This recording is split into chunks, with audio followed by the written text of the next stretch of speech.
you believe in the existence of extraterrestrials?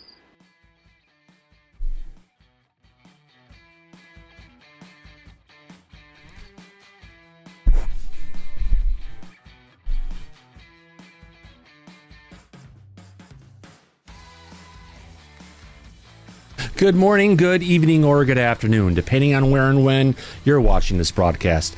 I'm Thomas Fessler, my friends, and this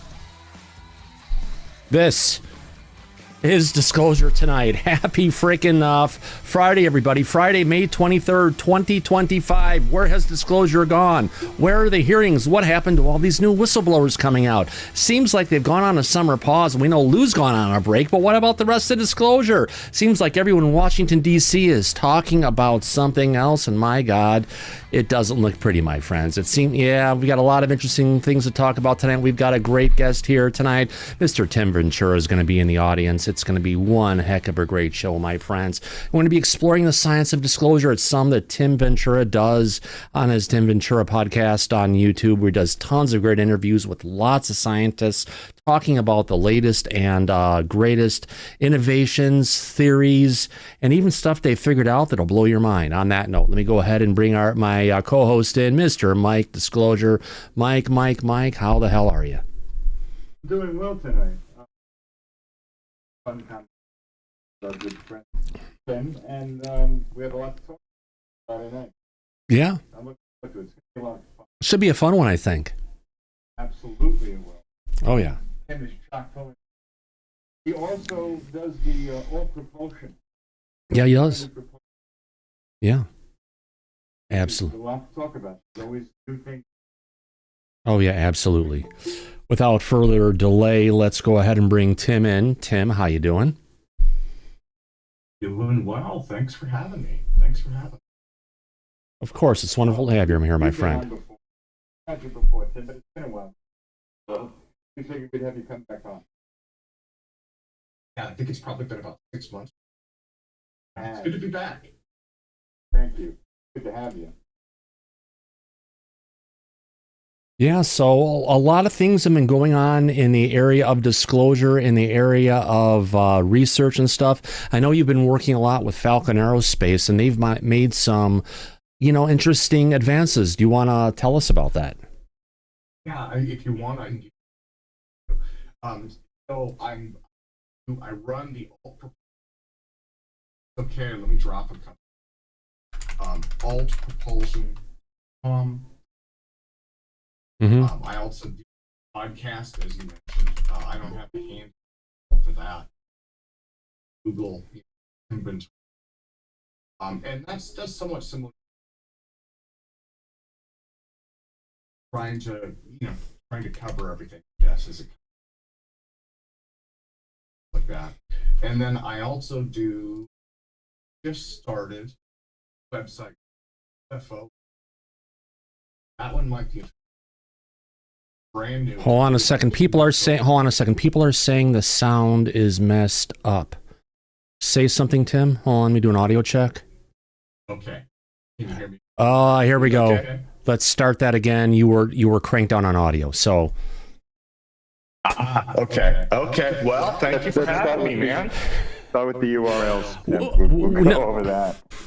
Okay. Let me drop the URL. So yes, I do. I run the Alt Propulsion Conference at altpropulsion.com. People can check that out. We have been doing more and more disclosure related technology called UFORev.com. I would highly recommend that people take a look at that. UFORev.com, UFORev.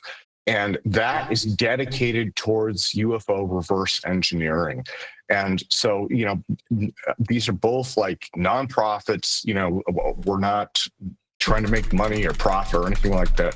We're trying to move things forward, right? And UFO Rev really came from the fact that you had this massive community of people who were interested and engaged in UFOs, but the community of folks who were actually looking at how to reverse engineer them, the technology related aspects of it, is a lot smaller and more tight knit. So I was trying to basically take a lot of that stuff and get it in one place to give folks resources. Right now, a lot of the material on the website is stuff that I've created or stuff from the conference that I moderate. But I've also posted a lot of material, where appropriate, right? Stuff from Gary Nolan, stuff from Linda Moulton Howe, So there's a lot of material out there, and we're going to keep adding to it. And the goal is just to try and condense down that information and provide resources that people can use. Nice. It sounds like it's a great place to go ahead and take a lot of that. And like you said, putting it in a format that's a little bit more easier for the average person to go ahead and digest. Yeah, absolutely. Yeah. Now, as I was asking this question ago, a minute or so ago, we were talking about you're working with Falcon Aerospace, who's been doing a lot of research into the, if you want to call it, parts, the pieces of the crash that happened in Roswell, doing a lot of experience and finding out some interesting information. Is that something you can fill us in on? Yeah, I would say the two biggest, most interesting projects for probably the last couple of years now, Falcon Space, not aerospace, Okay. and their website is falconspace.org. So Mark Sokol is working on what's called Alzaphan dynamic nuclear polarization. And the idea is basically using technologies. DNP is related to nuclear magnetic resonance. It's different, and he is trying to align the spins of atoms and thereby defeat gravity. And so there are 2 or 3 different physics models that suggest that can be done. He has a pretty elaborate lab setup, and he is actually working with 5 or 6 physicists, I think, as we speak on this. There's a lot of back and forth that's involved. This is highly technical. I mean, they get in, there's no middle ground here, right? It's like, okay, we're aligning spins, and then you see what they're doing. Basically, they are injecting electric and magnetic fields into this chamber. And if they pulse it at just the right time, they can align the spins. And they have had in past work preliminary weight loss. It was very slight, but it was measurable and it was repeatable. And so they are just pushing forward, right? There's a lot of room for experimental error. There's a lot of unknowns involved with it. So it's just going to take a long time for him to get there, but he's doing amazing work, and he's doing the work. He's not taking shortcuts. He's working with professionals, studying the state of the art and trying to recreate it. So yeah, that's the Alzaphan DNP stuff.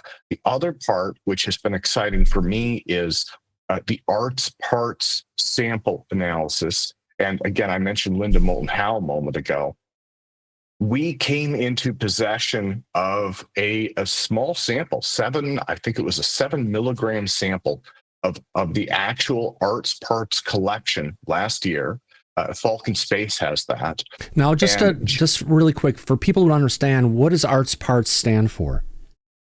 Okay, so the story, if we rewind 30 years here, back in the day, right? You guys remember Coast to Coast AM with Art Bell. Oh, yeah. Art Bell, he was, what'd they call him? The King of the Night, I think. Yeah. I think that was his.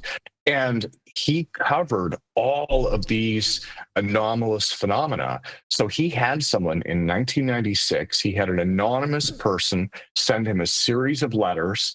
And they essentially said, I believe it was their father or grandfather, one of the two, scraped some of the hull off of a UFO, that or picked up a piece of wreckage, something along those lines. And they sent him this material along with a series of letters.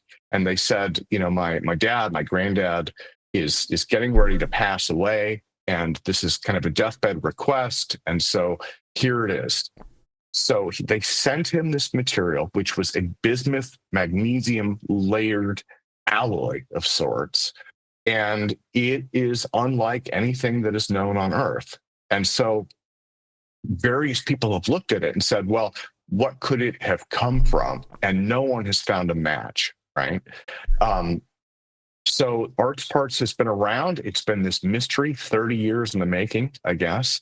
And Linda Moulton Howe worked with Travis Taylor. Everybody knows him from the Skinwalker Ranch series. Mm-hmm. They did incredible analysis back in the 1990s on this. So this goes back there. Linda really, really did her homework on this. Yeah. She wrote a book that covered it, and it was amazing detail.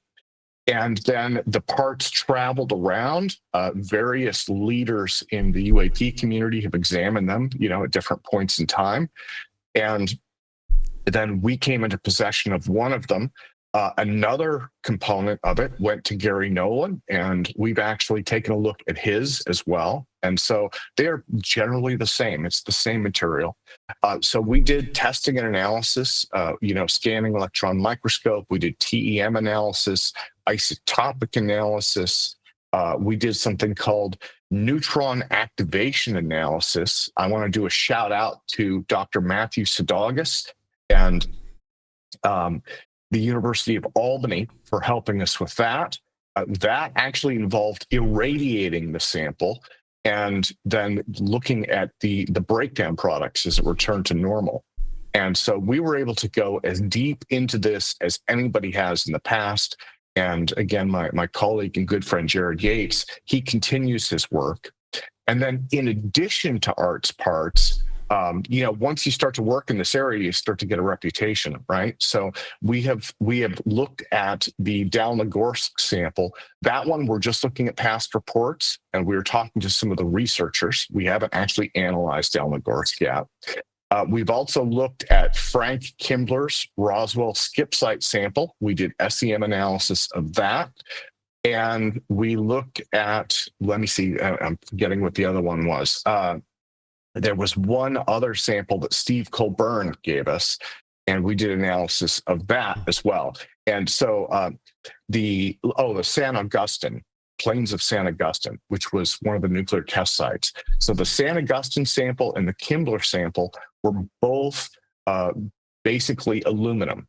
And they were a little bit different than run-of-the-mill aluminum, right? So again, somewhat unique, but definitely much more prosaic, I guess, in nature than Art's Parts, which is this strange bismuth magnesium layered material that no one can figure out. I could go deeper in depth there. I would say one of the most interesting things that I just found out about this was during the neutron activation analysis testing, Dr. Matthew Sadaugas found that Art's Parts is an amazing radiation shield. And oh, really? Again, we had to irradiate this. This was in fact, we were joking about it at the time. We took this sample up to the University at Albany. They had we started with a piece of californium, which is incredibly radioactive, right? And they used this for scientific testing in their lab. We set this on the californium. We left it there all day long. When we took it off, it was barely radioactive enough to do any kind of analysis on. So Sadaugas was really, really surprised. He said, okay, that's really strange. This is something that they've been working with. They had a sample of plutonium that was much larger. And so he said, bring it back, set it on the plutonium. We'll leave it there for like a month or something. So Mark Sokol helped him with that. He did. He irradiated the heck out of it. He took it off, and it wasn't even hot enough to do testing with. And he's like, this is amazing. I've never seen anything with these kind of shielding properties before. So, it's live and learn, right? All of these things are unique, I guess, in their own way. And then with Art's Parts, also Linda and Travis Taylor believed that there were propulsion aspects to this. I believe Travis Taylor put it on a high voltage and it flew off. And then from what I understand, other folks have seen similar behavior. Now, we've never seen that. It just kind of sits there like a lump of metal, but it's exciting. And it's a piece of history, if nothing else. Oh, yeah, definitely. And it's great that they're taking this and they're doing more experiments on it. It sounds like they got their hands on a lot more additional pieces. Are they finding any replication across the multiple samples that they're getting? Or are we seeing like the one from Art's Parts? That's it. Art's part seems to be unique. And it was, again, the fragment that we have is part of a larger sample. Ours is consistent with everything else that's been measured. I believe there is an even larger sample still out there, right? The original piece, I guess it was a substantially sized piece that was sent to Art Bell. And I think that is in possession of his estate. I don't think anyone has seen that.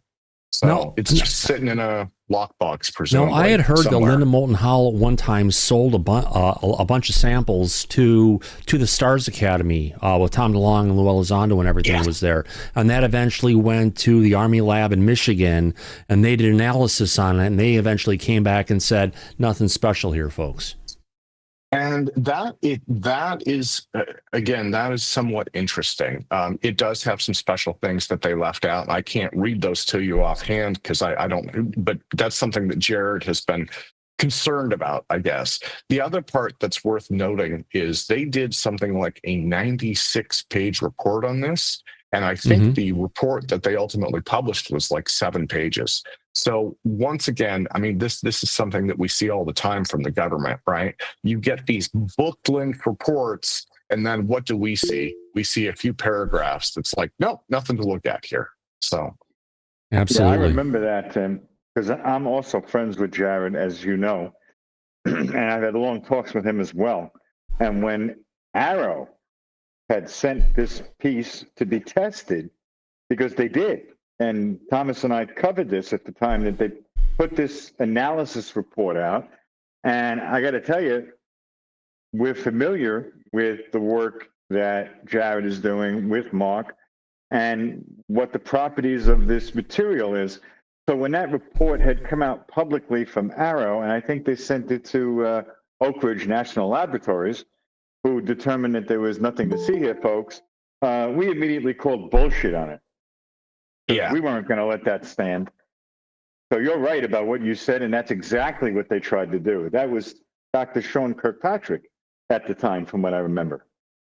And if I understand correctly, he is over at Oak Ridge now. So that was a little odd as well. But, you know, in AARO's defense, I guess, you know, having looked at this sample close up, I can understand in many ways why they did come to their conclusion. I mean, there's nothing about it that immediately says made on planet X, right? I think if I remember correctly, they were saying they felt that it was a piece of slag from some kind of complex chemical reaction. That is entirely possible. The issue, I think, was no one was able to even remotely identify, okay, this is where it came from. This is how it could have been created, and this is why it would have been sent to Art Bell. That's really mysterious. And again, when you look at stuff like when you look at like the Kimbler sample, you know, it's aluminum, right? And so you could say, okay, if someone was going to fake that, I'm not saying they have, but if someone was going to fake that, aluminum, it's easy to get, it's handy. You grab a piece, you mail it in, you know. But isn't the purity of the aluminum in some of these samples is off the freaking charts to a purity level that we don't have on this planet? And also, it's not just created as an element, it's actually created out of, is it isotopes? At a molecular level. Yeah. It was created. And, you know, if I could take things that's a little deeper, this goes back, the fact that the Kimbler and the Colburn, the San Augustine samples, the fact that those are aluminum may go back to the dynamic nuclear polarization. So the reason that Mark Sokol is pursuing DNP, this comes from the RB-47 encounter. I think that happened in 1957. It was an E-Lynch plane, which is a little bit like, it's an electronic intelligence aircraft of the time.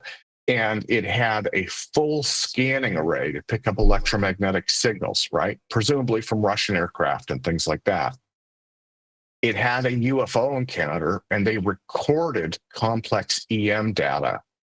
And so a scientist, Dr. Frederick Alzaphon, took that data and said, I think that this is the signature of basically dynamic nuclear polarization. And so what he chose is his material of choice for that was aluminum. So it's entirely possible that UFOs are aluminum. And if so, that may be a property of this dynamic nuclear polarization. So it's all, again, I'm not going to, I don't want to give people any false certainty on this. It's very much research based, and it's learning, and it's a lot of dead ends. And at the end of the day, I feel like we don't know what the hell we're doing, but it's progress in one way or another. All we can do is keep on trying. Go ahead, Mike. But what I remember is that Dr. Gary Nolan also examined one of these pieces. And I think he and Jacques Vallée were doing the analysis.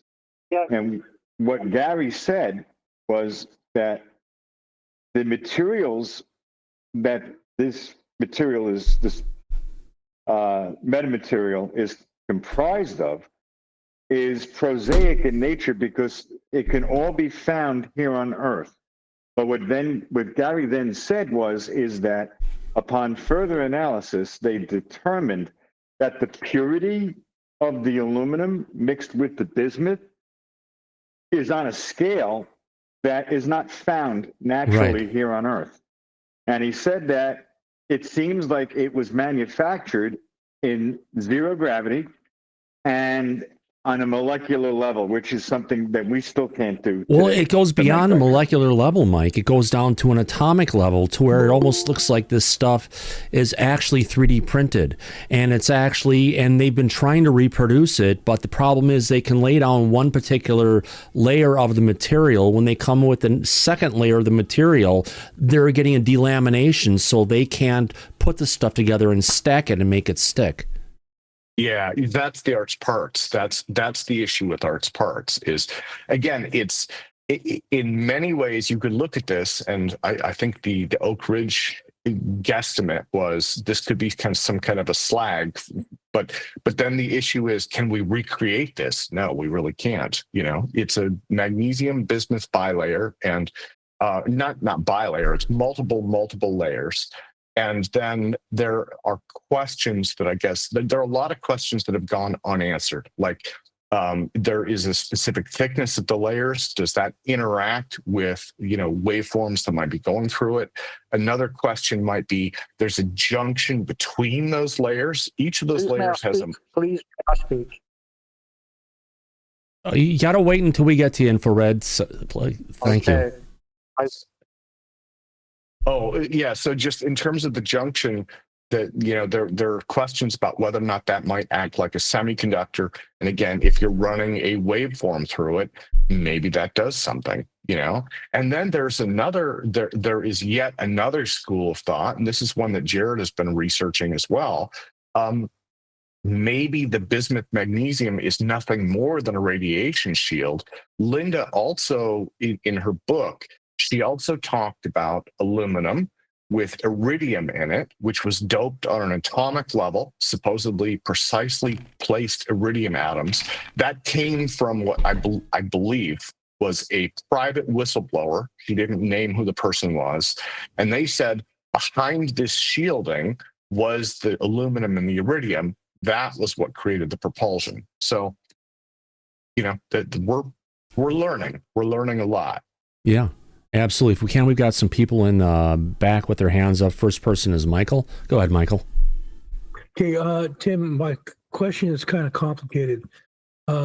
Can the manufacturing techniques of a particular engine, it's called the dark matter engine, it's built for a car, and I believe it's made out of, it's made from fiber carbon. And the engine, which I found very interesting, only weighs like 89 pounds.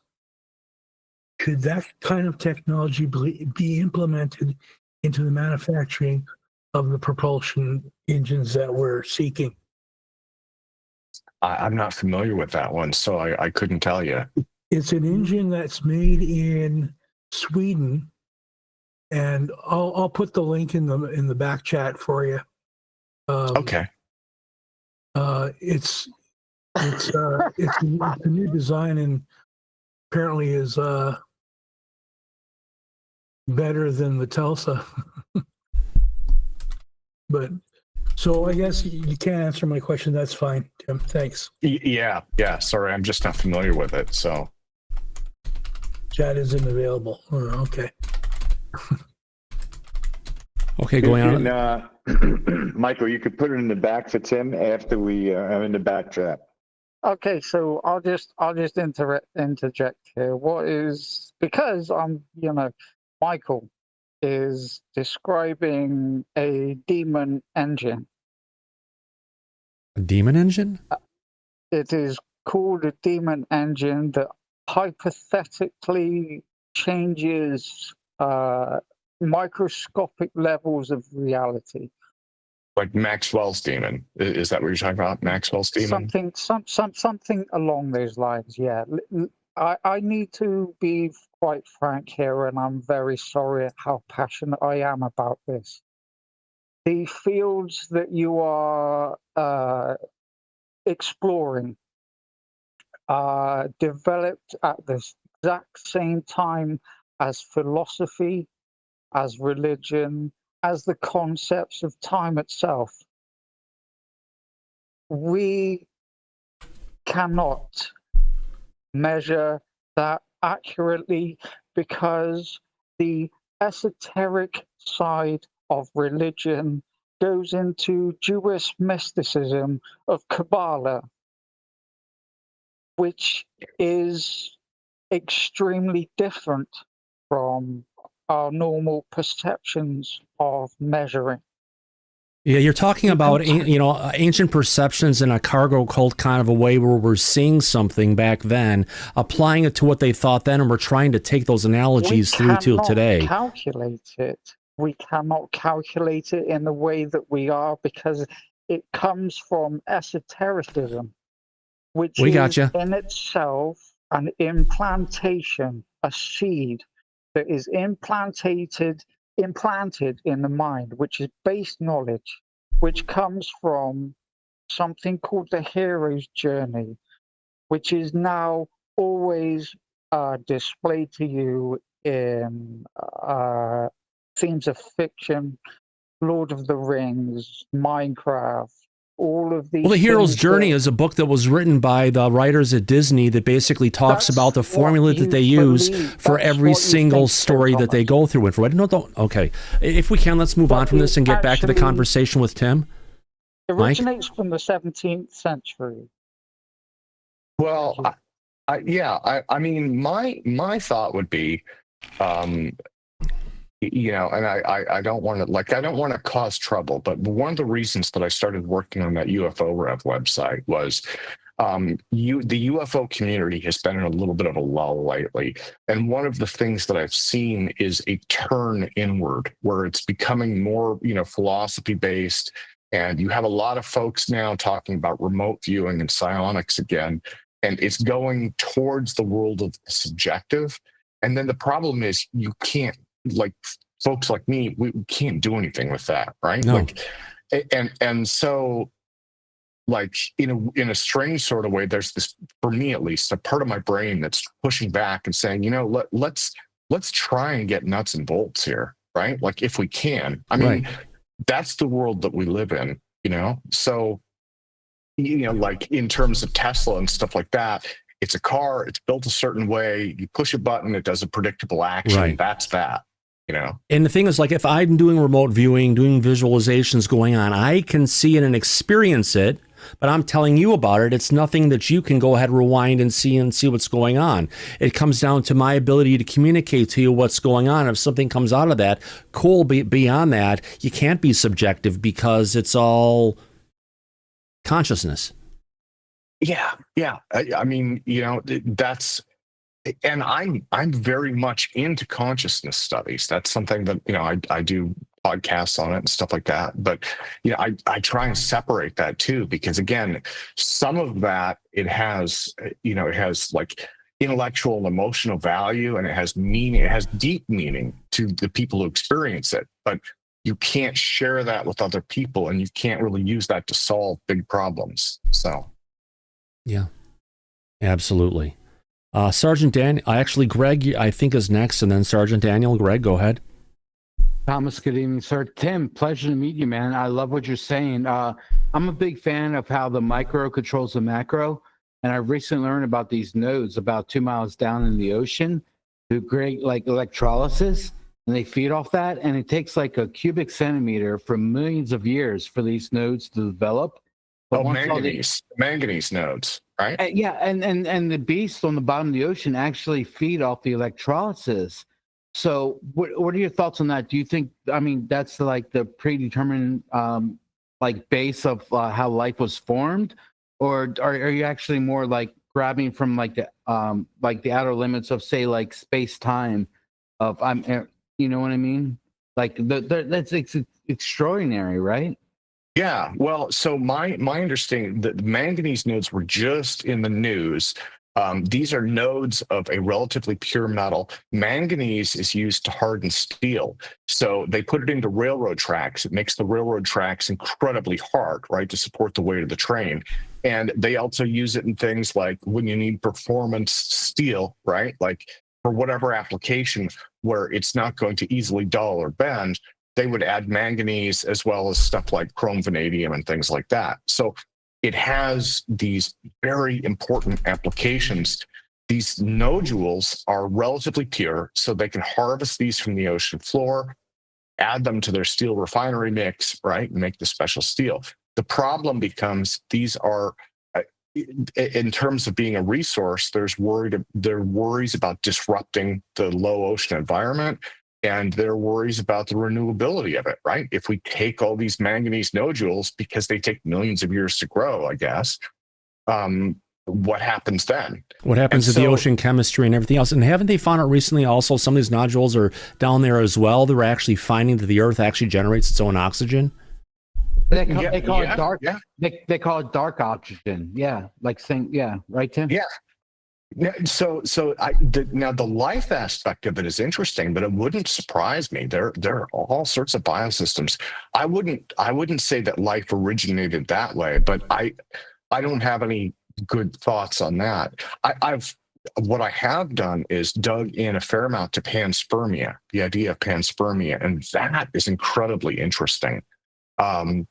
This idea that, you know, some life, right, maybe ours, maybe something else, could evolve in that cometary environment, right? When you have comets that go around the sun, when they're close to the sun, it's this warm, wet, chemical-rich soup where you can have life evolve, and comets spray out liquid, right, as they travel. It evaporates off the surface. That's what the comet's tail is. So the traditional model of panspermia was this idea that, hey, you know, maybe we've got this again, warm, wet biochemical soup. Maybe life starts there and it gets sprayed onto the planets, right? The Earth, Mars, you know, anything that's out there. So that's the traditional model. But I've also recently kind of become aware of this idea of planets exchanging rocks. And for me, that was new. But for instance, the asteroid that killed the dinosaurs, right? Picked up enough rocks when it hit that some of those went into orbit. Some of those left the Earth. Some of those could have landed on Mars. I did an interview with Dr. Stephen Becker, and he was talking about Martian impacts. He held up from his desk. He said, "This is a Martian meteorite," right? And probably everybody's heard that term. Those are literally rocks from Mars that were kicked up by past impacts and eventually landed on Earth. And he said this did not heat up enough to sterilize it on the way in. And they've actually found meteorites that have struck the planet that actually have microbes in it. And what they're finding is the comets that are going around the planet, even some of the asteroids, have the building blocks of life on board. Amino acids. Yeah. Yeah. Of course. Yeah. So for me, I mean, I have no expertise in this area, but for me, it's this idea of life being more pervasive and way more complicated than we've thought in the past, you know? And that goes back to the UAP issue. It's like, if this can happen, why not ET? Right. It comes down to the point of NASA saying that life in the universe, we're the only place there's life, if anywhere else in the universe, versus there is life everywhere.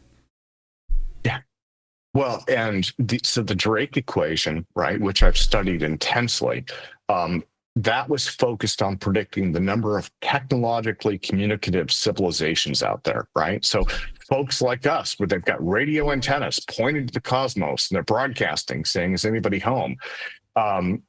So Frank Drake used to tell people that there were 10,000 civilizations out there. That was his ballpark figure.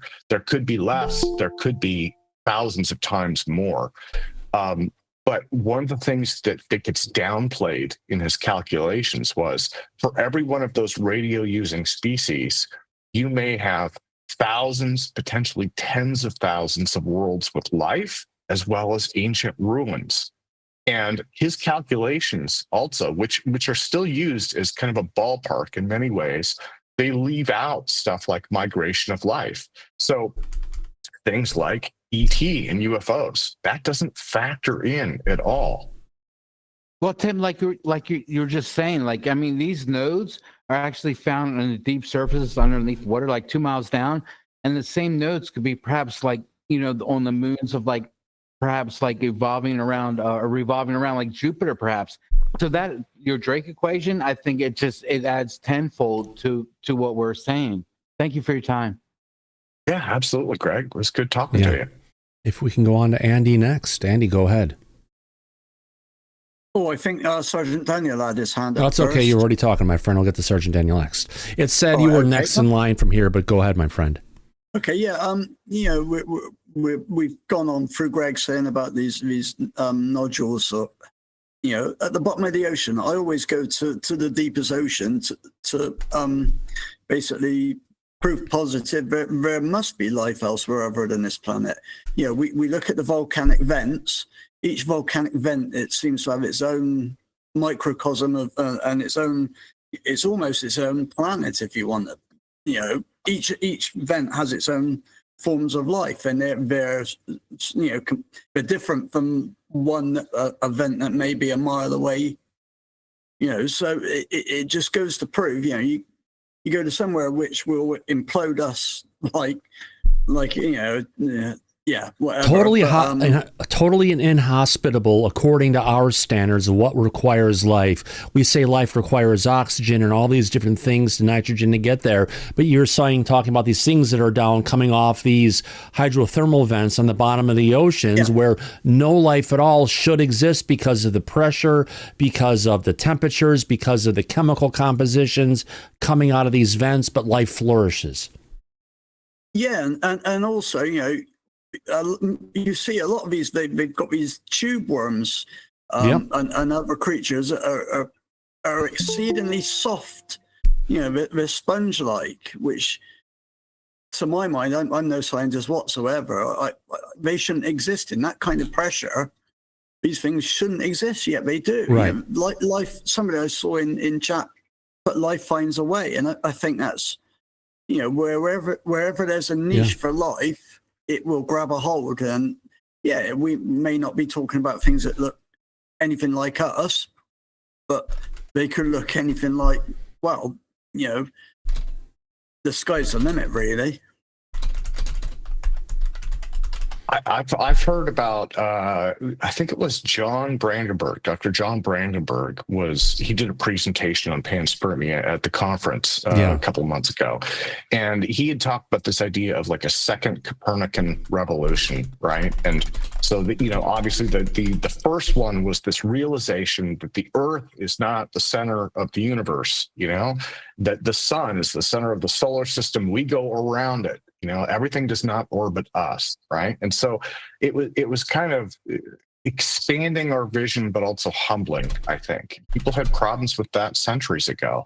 And I think that society is going to have to adapt today as well. But another thing that he mentioned that's been kicking around my head for the last few days, he talked about the principle of mediocrity. And he said, you know, we're average. And I was like, that's awesome. Yeah. Average is awesome because that means there's life everywhere. Now, you know what? Maybe it's just like a few bacteria in a salt brine on Mars. Yeah. That's something. Or like on Titan, where it has oceans, it has lands, it has rivers, but it's, it's not of oceans of water, it's of liquid methane and ethane. So again, that could be a perfect place for extremophiles, whatever we'd call them, for life to find a way. Yeah. And again, this, in addition to life that's out there, I had this, so the Earth formed 4.5 billion years ago. Our solar system is just a little bit older than that. Mm-hmm. The universe is 14.5 billion. We are incredible latecomers to the game. The universe has been in place for a lot longer than we've been around. Mm-hmm. And it is entirely likely that we're going to find thousands, maybe millions of civilizations that have come and gone, and some of those may have left behind robots. I have a feeling that we may have already encountered von Neumann probes. That's what I think the Tic Tac is. I think it's a von Neumann probe. That's my thought. Oh, I think that it deals with a civilization that's already here. Because remember, there was a large cross-shaped craft about the size of a 747 that was underwater that Fravor had initially seen when that was going on. And I think the radar operator had seen stuff coming down where there, over a week's time, there were over 100 of these things that had come down and going to that same area near Isla de Guadalupe. Well, and speaking of Tic Tac stories, I have a new one. I have to be careful because I can't share who this person was. This is a trustworthy, reputable former Navy person. They were on the ship off the Atlantic coast. And this is not someone who's into, like, I don't know, how would I explain this? This is an engineer, career engineer. He's not particularly into UFOs. But he had this experience and he was with other people and they were talking about it when it happened. And so he said they were on the side of, I believe it was a destroyer, and they were looking in the distance. I think it was a mile or two away.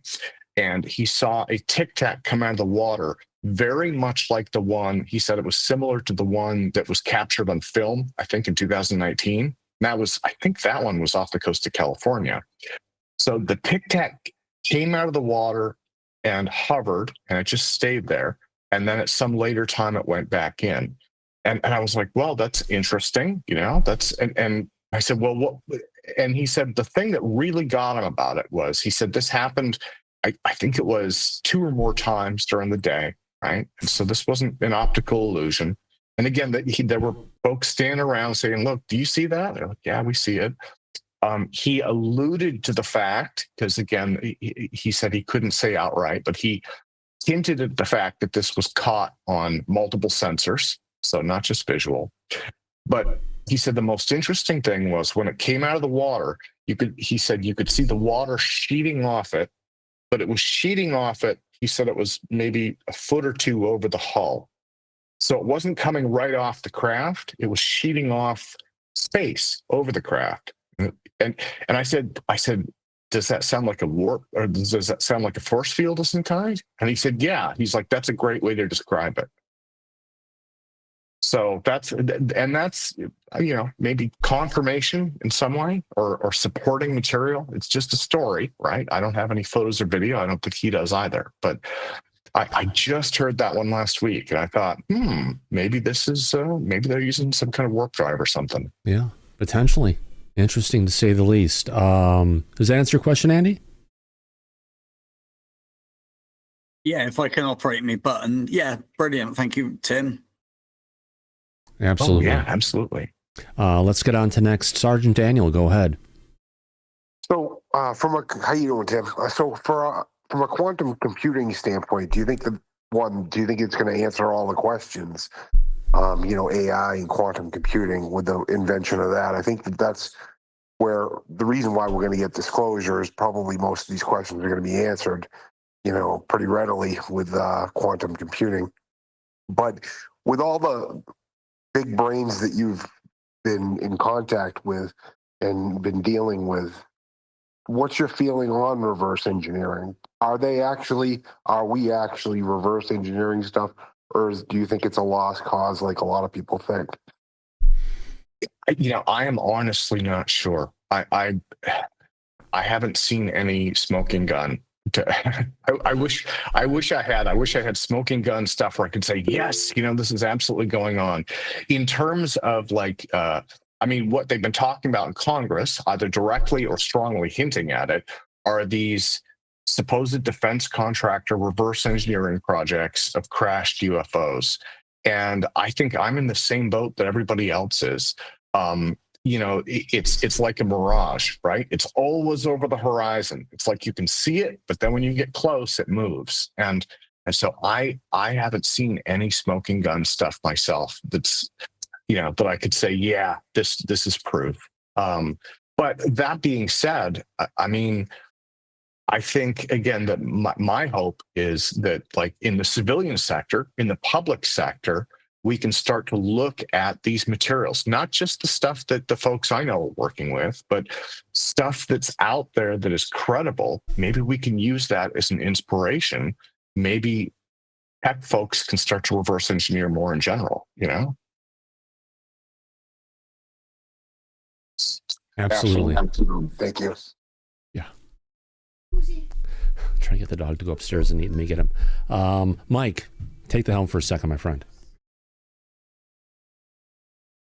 Mike, you there? We lost Mike. Yeah, I saw a child next to Mike too a minute ago. So it's 7:00, so it's dinner time for everybody. Oh yeah, even for the dogs here as well. I need to get one up there to go ahead and eat. Now, Greg, is your hand up again, or is that from before? No, it's real quick, man. I'm Thomas. I'm sorry, Mike. I'm sorry, everybody who knows me. No, take it, my friend. Go ahead. I'm sorry for this question again, but Tim, since you're new, we were speaking about reverse engineered. Let's say we did reverse engineer one of these.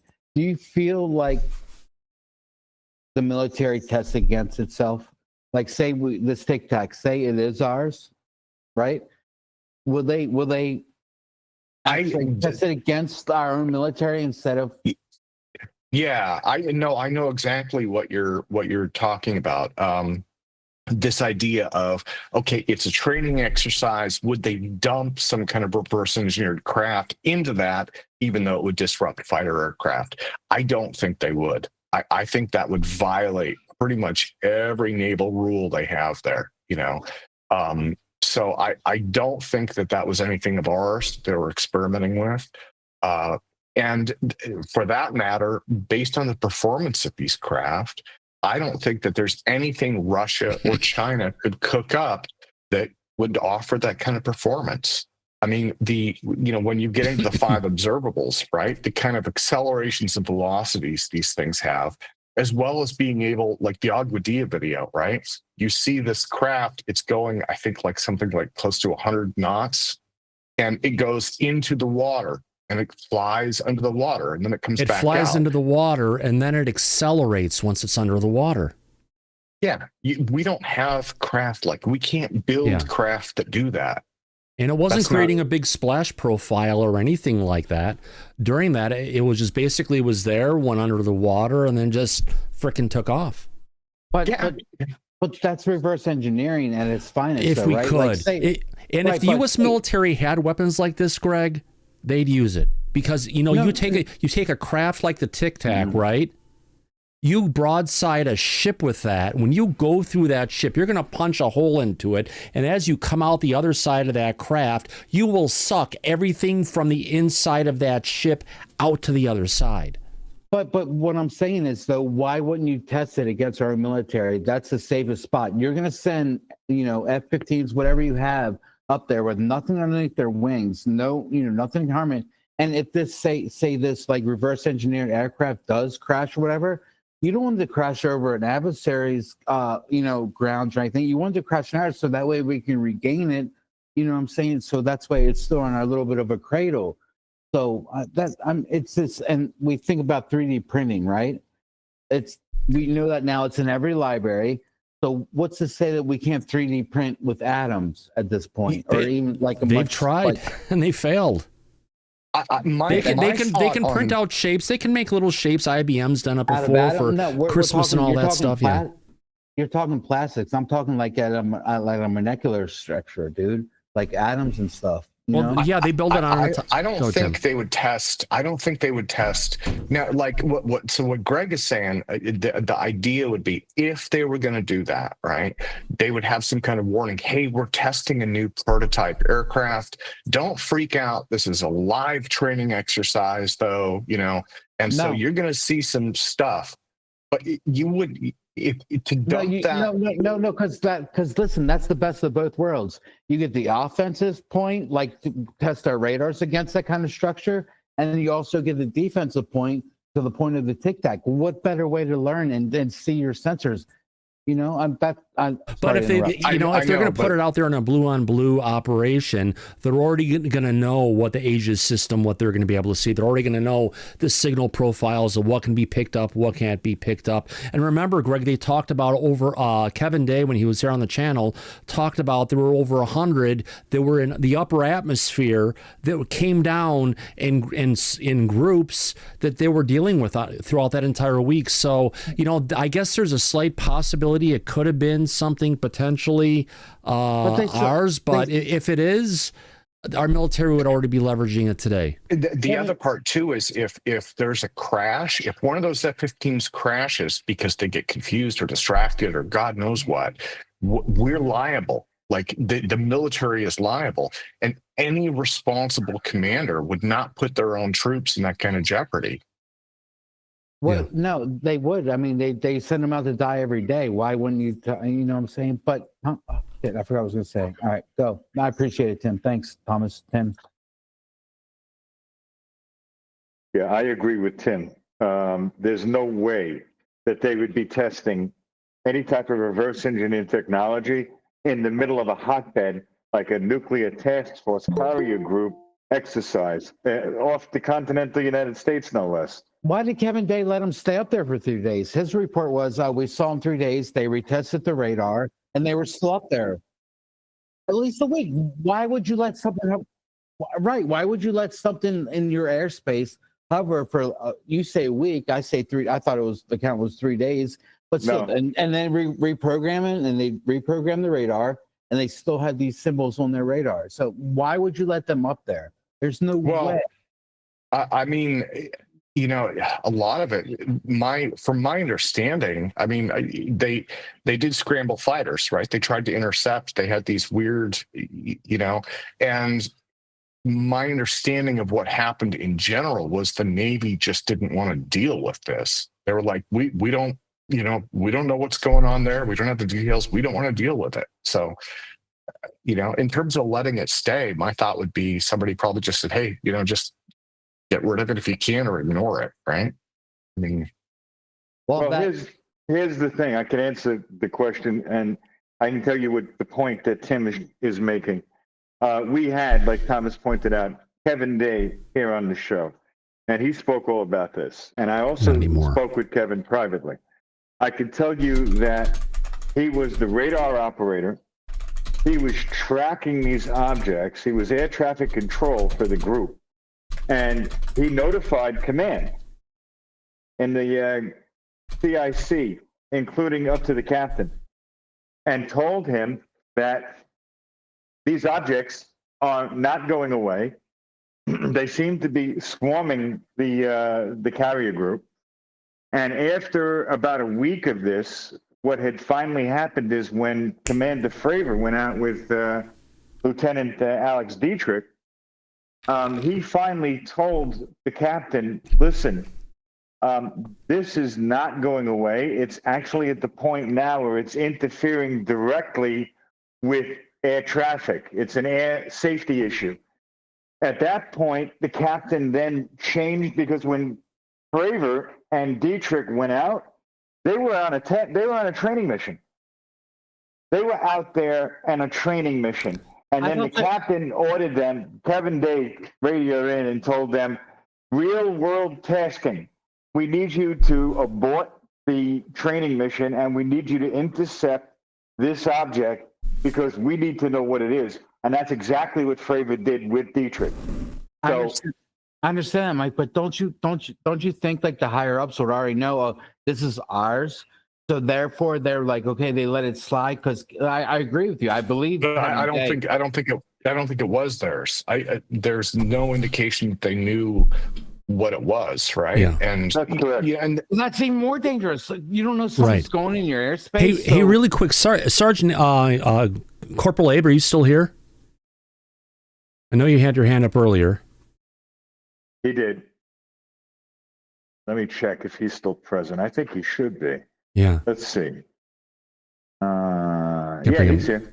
Yeah, if he's here, I'd love to hear his take, because he's from the Navy and was dealing with stuff, and he's been a part of a bunch of different missions before in the past. So while we're waiting for Abe to respond, I can tell you that, Greg, what happened was the reason why Command wasn't taking this seriously this entire time is because they felt at the time that there was no hostile action that was being taken by these objects, so they didn't feel it was a threat. Until after a week of this nonstop, over 100 objects, now Kevin was pushing that this is, because he was the air traffic controller. So he said, you know what, this is becoming an air safety issue. You have to find out what's going on. That's when they canceled the training mission that Fravor and Dietrich were on, and they ordered them to intercept. So that's how that played out. Do I agree with why Command let that go on for so long? No. But we've also heard the military say, when questioned about these objects over a large area, their answer is, you know what? Even the head of the Air Force made a statement to the public, to the press, and said, we don't take it seriously because we don't believe there's an actual threat. That's been the military's posture and position on this for the public the entire time. So it's no shock or surprise to me. And Tim is absolutely right about what he said as far as explaining what had happened. So go ahead, Abe. I'd like to hear your version of this. What's your take on it? That's correct. In 2003, in 2004, I was on a carrier, and the specific incident with the Tic Tacs was being reported. I read the report, and I asked my chain of command, and they told me not to talk about it until it was in the news. And when I did ask them again and again, over and over again, they told me, like, what do you want us to do about it? We don't have lightsabers, we don't have TIE fighters. So they're quiet about it. When it was in the news, that's when I started talking about it. Yeah, so that's what has been occurring since the Tic Tac issue happened back in 2004. So that confirms everything that Thomas and I and Tim have been saying about that incident. I think I agree with Greg. I agree with Greg towards the end. He said, isn't that more of a threat? And yeah, that's how I take it, especially since there was nothing that they did about it. So. Oh no, I agree with that. Now if you don't know what it is, okay, how could it not be a threat? All right, look where we are now in 2025. So it's more of a threat today than I feel like it was then. I mean, if I could jump in, one of the things that Mike mentioned to me on the phone earlier this week, he was talking about hyperspectral imaging, because that was in the news. And I've gone kind of beyond even that in terms of scope. I think that that's probably the single biggest thing that can be done with UAP, UFOs, NHI, you name it, right? And like Orbs, I think, Mike and I talked briefly about Orbs versus UFOs, and there's so much out there that's unknown. What is needed is better data collection, right? Because for the most part, what we all still see are these blurry smartphone videos, and those are going to keep getting better over time. Smartphones are getting better. The image quality, the pixel depth, the whole 9 yards there is improving. But at the same time, there's so much more. So with the hyperspectral imaging, I did a lookup on that because it was a long time since I did the interview with Thomas Cooley. And that's something that Lou recently brought up, was talking about hyperspectral imaging. Yeah, so my understanding of it is basically hyperspectral imaging from satellites. You pick up the full spectrum from each pixel, instead of just the red, green, blue, the RGB values, right? So you have more data to work with for each pixel. And so that is helpful. And then the other thing that makes this useful is you're picking up in a little bit into the UV spectrum on one side of the visual range and a lot into the IR spectrum, right? And so that's, the IR is your FLIR. You know, we saw that with the Tic Tac videos. And you're able to create, like Mike was talking about, a stack. You have a stack of images in different spectrum, and you can filter through that stack. And so it's useful for a lot of things. They use it for, like, you can potentially identify geological resources, right? Like, I think they've used it to at least try and identify oil reserves, if I'm not mistaken. You can use it to look for things that are basically there. They're just so slight in terms of variation that you can't see them with the normal lens, can't see them with the normal camera. Hyperspectral can pick them up, and you can filter those spectrum, right? And so it's going to be really useful for stuff like, okay, if you're looking at camouflage tanks moving, well, those have a heat signature. You're going to see those on FLIR, even if you can't see them in visual, you know? The UV part of that, actually, all cameras can pick up a little bit of UV. We use filters on lenses and CCDs to take that out. So there are actually manufacturers out there that convert old digital cameras to use to pick up UV spectrum. They remove those filters and resell them. I believe one that I was looking at was called Kolari. It's a Kolari. And they've got cameras from 20 different manufacturers, you know, just regular stuff like Canon and Nikon, where they've removed those filters so you can use them for near band UV images. And that can be useful, right? It gives us more data to work with. But going beyond that, another thing that I've been really excited about is there's a fellow named Mitch Randall who's working with what's called passive radar. I would love to see that out there. You could mass produce those units for probably $250, $300 each. What it does is a regular radar signal, right? The kind that everybody's seen on TV, you know, and Jeremy Corbell's video, you saw a swarm of UAP on radar near one of those ships. Regular radar, you send out a ping from a transmitter, and that is high power, it's highly regulated. You've got to have lots of permits. You basically have to be the military or, you know, an airport to have one of those things, right? They use them for stuff like modern radar. You can use Doppler imaging to detect weather patterns. There's all sorts of really amazing things you can do with it. And it has been the gold standard for detecting airborne objects, you know, for like 75 years. And in addition to that, it's also kind of the gold standard for detecting UFOs. I mean, we have UFO sightings on radar, like the 1952 Washington, D.C. incident, right? That was picked up on radar, you know? And so it's there. It's a tool that can be used. It works. And passive radar basically is a way around the limitations of having to send out that ping. Instead of broadcasting a ping and listening to the echo, you're looking at Starlink or DirecTV satellite signals, which are in that band, and you're looking for reflections off those. And so all of a sudden, you can use basically, I believe they use, I think it's called a software-controlled radio, software-defined radio, something SDR, like that. Yep. Yeah. Yeah. So there you go. You could add that into your other imaging kits and, you know, add more data, right? And the more that we can get, the more that we can learn about what these things are, how they operate, and potentially how we can reverse engineer them. I think there's a slew of classified data that would jumpstart that, you know, if we had access to, and that's like more of the argument for transparency in the government. Yeah, I don't disagree with you on that. I think the only challenge, and I see this, like you guys have probably seen this on Twitter also, it seems like things are turning into this whole, it's almost like a he said, she said with the government, right? It's like, show us the goods. Oh, we don't have it. Yeah. Show it to us. Oh, we don't have it. And it's like, you know what? We're right back to where we were.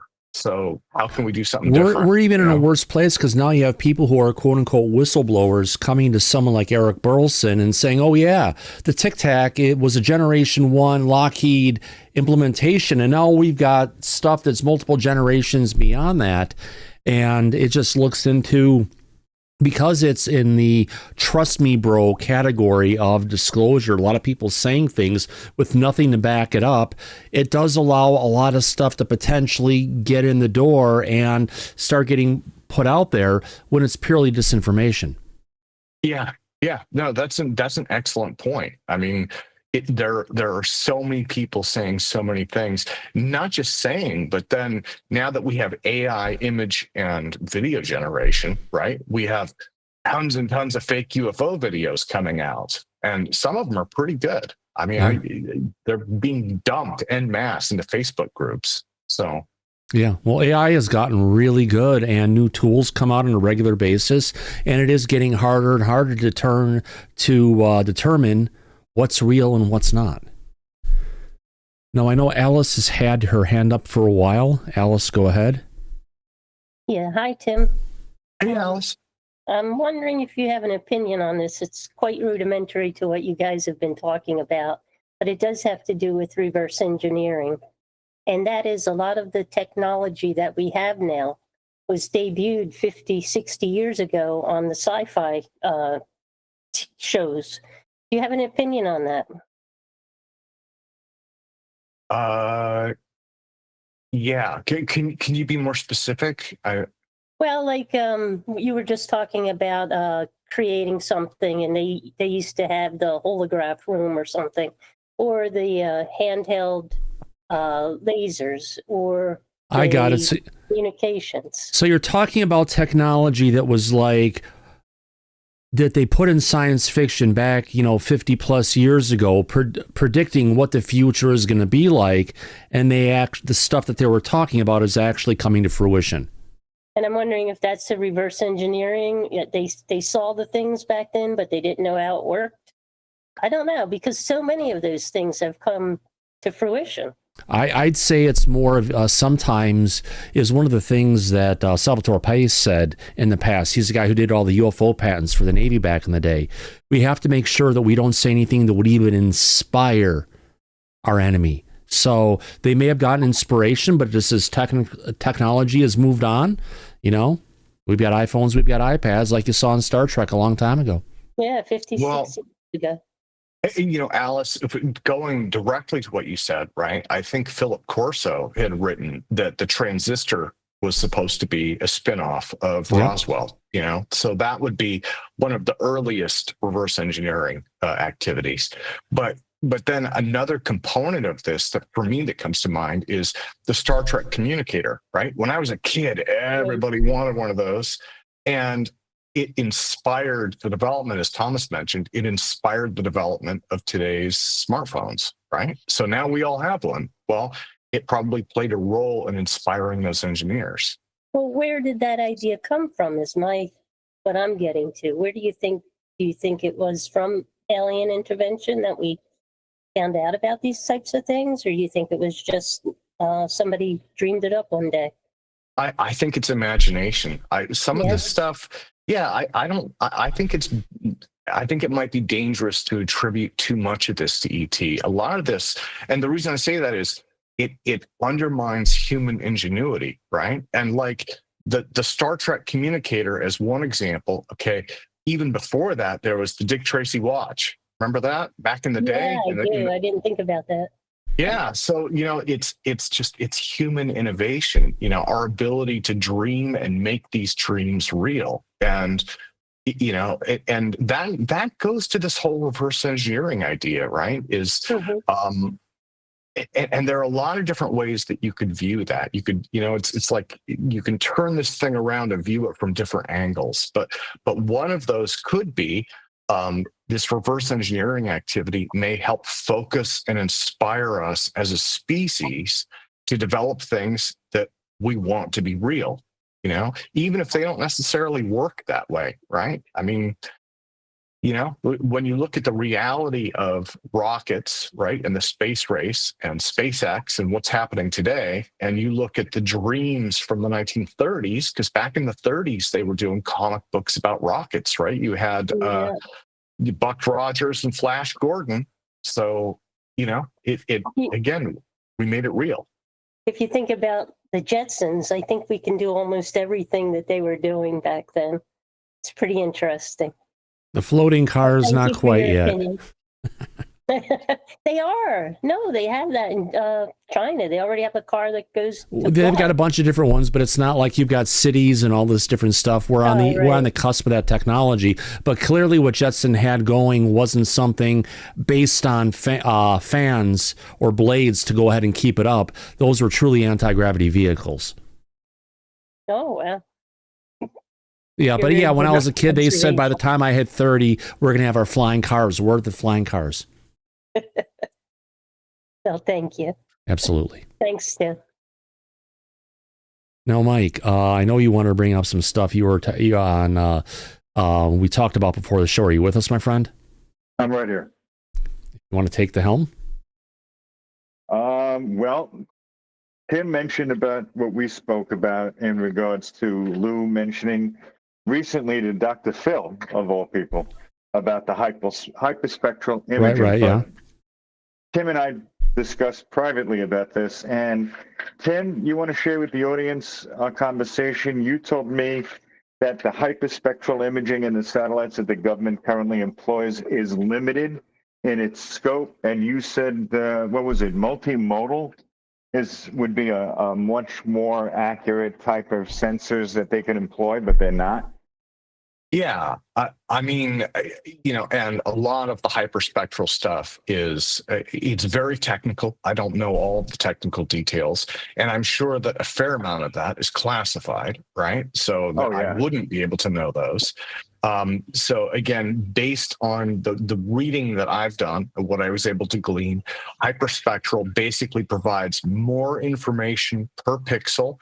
Presumably, they're working with a lot more pixels, right? Because they're able to afford custom sensors. And then the other aspect of this is they're able to look at a little bit of UV spectrum and a lot of infrared spectrum in addition to visible light. And so that is your hyperspectral. That's what the image is. And then what they do is they create a stack of pictures based on the different spectra. And so you're able to look for patterns that may not be easily visible in regular visible light, right? Like if I just take a photo, there may be, you know, outlines of shapes that may not be visible. And if I'm able to look at those in different spectra, it may become easier to, you know, to see what's going on. You're also going to obviously see things like heat signatures a lot more easily. So they can use that. You could use that to identify stuff like troop movements, tank movements, things that give off heat, right? You could use it to identify aircraft. Potentially, you could use that to pick up UAP. You know, I'm not sure what a UAP would necessarily look like, you know, from a satellite photo. Maybe it's too small to easily spot, or maybe it's moving too fast. I don't know. So there are applications for that. But my thought would be, in addition to that, you want to be able to use stuff like radiation detection. It would be wonderful to be able to see that. Some kind of radar overlay. One of the things that the Nimitz with Kevin Day, if I remember correctly, they had an anti-ballistic missile warning sensor set off, which indicates these objects were coming in from space, right? So that would be yet another, you know, mode that we could use. And the hope would be, just like hyperspectral, just overlay these things, man. Just take all of that data and put it together. Again, going back to that RV-47 incident, they were looking at the radio spectrum and saying, okay, what are the microwave band frequencies that we can pick up? You know, is this giving off any emanations there, right? Is it giving off frequencies of some kind of a drive unit or you know, Lord knows what? So like all of that data, being able to put that together and look at that as a package and then say, okay, what are we looking at here? You know, and that's going to help us rule out stuff like weather balloons, right? Because your weather balloon is going to show up differently in different spectra, and you'll be able to say that's not a UAP, that's a weather balloon, or like being able to look at the electromagnetic signature of something and saying, okay, this is broadcasting on this frequency, so we know it is a weather balloon. It's radioing in, it's giving off its weather balloon coordinates or something. It's going to give us a lot more data to work with. And I think that that's something the private sector, public UAP enthusiasts, as well as the government, everyone needs better data to work with to know what's going on here. Oh, no, I agree. You and I have talked about this at length. Better data is definitely going to lead to some really revealing information. And one of the other points that I remember you said is that it's not just infrared. It's also radar would be an essential key into locating these objects as well, right? Yeah, and then the other thing, if you remember, we were talking the other day. This, for me, this has been kind of it's kind of kicking around in the brain. Orbs versus UFOs, and we tend to lump those both together. And I think it was Jim Segala who, and we both know Jim, right? He went out very well.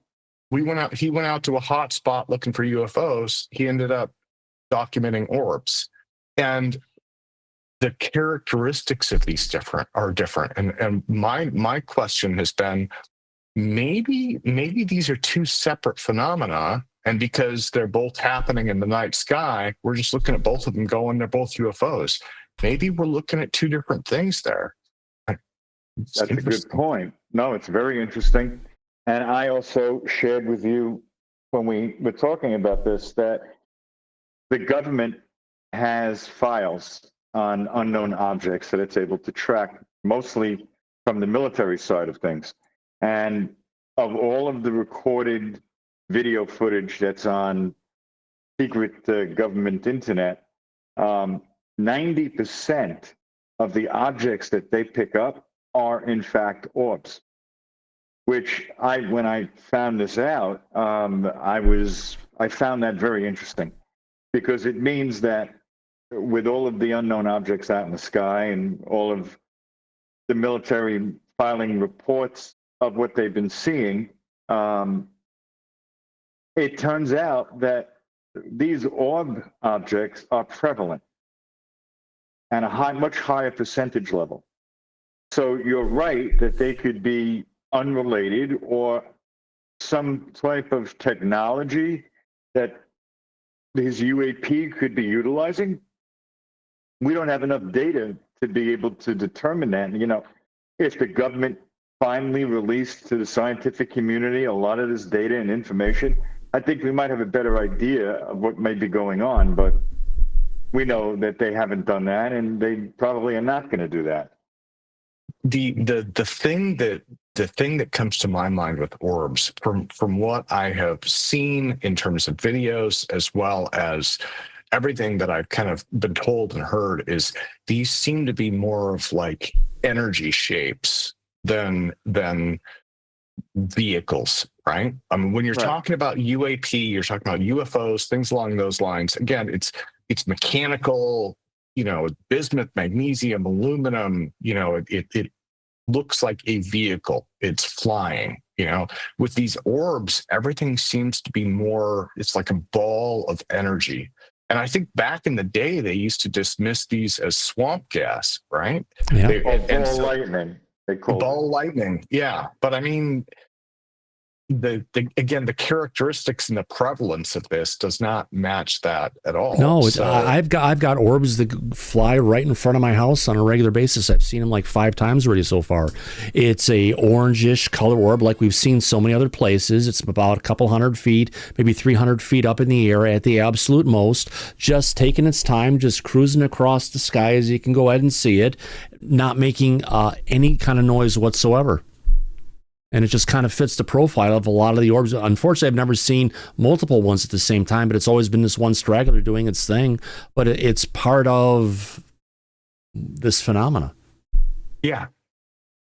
Well, and that that does seem like one of the changes, right? Is like just the very phrase "the phenomena" seems like it's just the last 3 or 4 years we're starting to see that phrase emerge. There's this acknowledgement that there's more going on here than probably any of us know, right? Oh, yeah. You can't just chalk it up to plasma, because these objects, when identified, when spotted, they seem to be intelligently controlled. That's not nature or electric, any type of a plasma field that could occur randomly, naturally. Not if it's under intelligent control. That throws that theory right out the window, in my opinion. What do you think, Tim?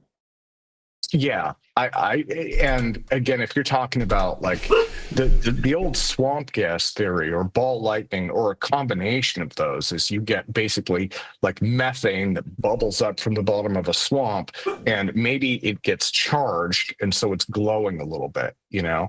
And in terms of ball lightning, people have seen photos and video of that. It'll appear and last for typically just a few seconds. And then usually it hits something, it discharges, and you get a loud bang, you know? So whatever is going on with these orbs is very, very different. And nobody has any idea, because the government is so compartmentalized with their information that they don't have a broad spectrum approach to trying to decipher any of this and figure out what the hell is going on. Yeah. And then again, this goes back to the point that we made about the Nimitz encounter with Tic Tac. The military and the government doesn't classify these unknown objects, orbs, craft, whatever you want to call it. They don't classify them as threats. Right. Well, yeah, Mike, that goes back to the Air Force. And the Air Force, for the longest time, had a long-standing policy that these things are not a threat. Just ignore them. Keep on doing your stuff because, well, the Air Force was pretty much created to investigate UFOs back in 1947. Now, if you go beyond that to a degree, don't forget we had those religious right whack jobs that were in the Pentagon for the longest period of time that were calling this all as a bunch of, you know, demons flying around in the air. So we've got, if you want to call it, the individuals in the military, they've got a bias going at it, some from a religion standpoint and some from a long-standing interpretation of it, not maybe potentially looking at the full picture. Yeah, a religious bias, and we've talked about this on the show many times. So, and that group that you're referring to, they're known as the Collins Elite. It's a bunch of middle management position tiered government employees that are in strategic positions where they are successfully able to block any information from coming out publicly. That's the role that they serve in that group. And they are heavily religious.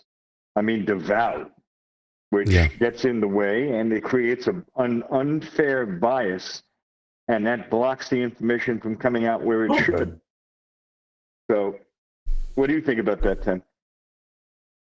Well, you know, it raises this interesting question of how long these phenomena have been with us, right? And I mean, you know, we've all seen like ancient aliens on TV, and I view a lot of that as reaching, right? They're like, look, here's a picture, you know, it's 3,000 years old. That's obviously an ancient astronaut. But it does bring to mind this question of how long these phenomena have been with us. And one of the things that I've seen in the UAP community, again, a lot of experiencers are starting to ask this question: what if things that we used to call angels and demons are actually some kind of NHI that have been with us for millennia? And maybe that's what we're catching on camera now, right? Was it in Tom DeLonge's book? I know someone did refer to it as the little g gods, which is basically we thought there were gods, angels, and demons, but in reality there were a non-human intelligence that was here, not taking away from the big G god that's out wherever it would be. It's just, it would explain a lot of the things that have gone on in the past, a lot of the observations, a lot of the ancient writings, a lot of the ancient images that have been drawn and stories that have gone on. There's a high probability on that, Tim. Yeah, it's. I mean, we're just in the realm of pure speculation, right? But again, going back to the Drake equation, there are 200 to 400 billion stars in the Milky Way galaxy alone. There are more stars in the known universe than there are grains of sand on all of the world's beaches, right? So, gotcha. Yeah, and each one of those could potentially have, either life that evolved there or life that migrated there. Yeah. I mean, the possibilities are so staggering. There could be millions, perhaps hundreds of millions of different civilizations scattered around the universe. Maybe some of those are orbs. I don't know. Yeah, potentially. If we can, we have three people in the back with their hands up. First Abe, and then Ed, and then Alice. Abe, go ahead. Yeah, in the past, military aircraft have encountered UAPs or phenomenon, whatever you want to call them, UFOs, and fighter jets have been lost. Recently, the FAA announced that an F-16 encountered something. It hit the canopy, and the fighter jet had to be taken down. I'm not sure if it crashed or if it was just brought down for safety concerns. But either way, the FAA announcing it seemed like a pretty big deal. So does that kind of concern you and say that there's a threat? Tim, anybody? Thomas, Mike? Are you talking about what just came out on X, that there was an F-16 that crashed into a UAP? That Lou was talking about? Saw it on a couple of different posts, but I think so, because I don't have X anymore, but like New York Post had it. I sent a couple articles to Tom. Yeah, that was covered everywhere. We actually brought the, it's something that's out there. That's actually what our show was going to be on Monday, but we moved past it and we had a guest come on. Yep, we did. Yeah, it's interesting. I don't know. I mean, the FAA allegedly had claimed that they have reports of a military aircraft. Oh, here we go. Actually crashing into a UAP. I haven't seen the official government reports on that. I don't know if it's been actually confirmed. I know it's been talked about. If it's true, that's absolutely an indication that this is not just an air safety issue. Yeah. It is now a threat. Well, Mike, Tim, if you go ahead and hover your mouse over the window where I'm talking right now, and you go ahead and tell it to pin, that'll bring us up a little bit larger. I just want to show this to you. We keep on talking about potentially seeing, fighter jets or civilian aircraft that are, if you want to call it, interacting with UAP. This is a video, granted, it's one of those cell phone videos we talked about earlier. This is on an iPhone 11 Pro Max, shot at 120 frames per second. And what we've got here is there are two jets that just went and basically perform a maneuver in an air show where they're going towards each other. They turn sideways, they fly past each other, and right after they fly past it, they fly past each other. Now these guys are going approximately about 450 miles an hour, based on my knowledge of the craft. Now we've got this UAP coming in here, Tim, that's moving in an estimate between, if they're going 400 miles an hour up to 500 miles an hour, it gives them a range of between 11,000 and 14,000 miles per hour, comes right in front of the jet fighter, right? And then goes and it shoots off screen. The jet fighter never saw it coming. They never saw it leave because, again, 450 miles an hour, 14,000 miles an hour. You can't see anything that's over like 1,500, 2,000 miles per hour anyway. So these interactions do happen, but as this one shows it, clearly they could have came and they could have interacted right with that jet. They could have hit it. They could, whatever they want to do. But if anything, they're saying, okay, you're doing your maneuver. You're thinking you're so great. You're going ahead and doing this stuff. We're going to come in here and we're going to show off and show you how much better we actually are to you. They're almost jumping into the air show on their own. Your thoughts? it's difficult to tell. The first thing that comes to mind is how close the object was to the camera. 50 feet. Was it in front of the jet? 50 feet in front of the canopy of the jet, yeah. Right here, it's about 70 feet from here to there. Now, I actually, at the start of this video, it actually starts off with 3 UAPs, one in the center of the frame. If I go to the first frame, there's one of them right here. And they go flying over this way. One of them goes and flies off and goes down and goes off in the distance. And I believe it's that one that comes back and then interacts with the jet fighter. Okay. So it wasn't anything closer than that. Then that would be. I mean, this is something that's coming in that's moving in a way to purely interact just with that craft. Interesting. Yeah, I mean, there have been many reports of things like this. Again, as smartphone technology gets better and better, we're going to probably see more and more stuff like this. So, one way to look at this would be the timing for AARO has to be now, because the technology is getting to the point where they're not going to be able to dodge this too much longer. They're going to have to start to provide answers. Now, the ODNI report in 2021, as you guys well know, the Office of Director of National Intelligence said, UAP are a real phenomenon and may pose a threat to flight safety. That's the first page of the report. Right. So, and we also had about 2 years ago now, Space Force out of Crystal Palace, whatever it is, or Crystal Springs, Colorado, came out and said, yes, they're a UAP. Yes, they're interacting with our military assets. But it's not just an issue that's going on here in the United States. This is a global phenomenon, and we're working with our partners around the world to figure out what the heck is going on. So we have had exact acknowledgement beyond the ODNI coming from the Space Force telling us what's going on out there. Yeah, in fact, I don't want to share. Could I share? I can't share. That'll mess things up probably. You know what? Why don't I chat this to you? I will chat that out there. This chat isn't available. Oh, here, I can turn it on. Hold on. Give me a second. It's on. There we go. Yeah, this is the ODNI report.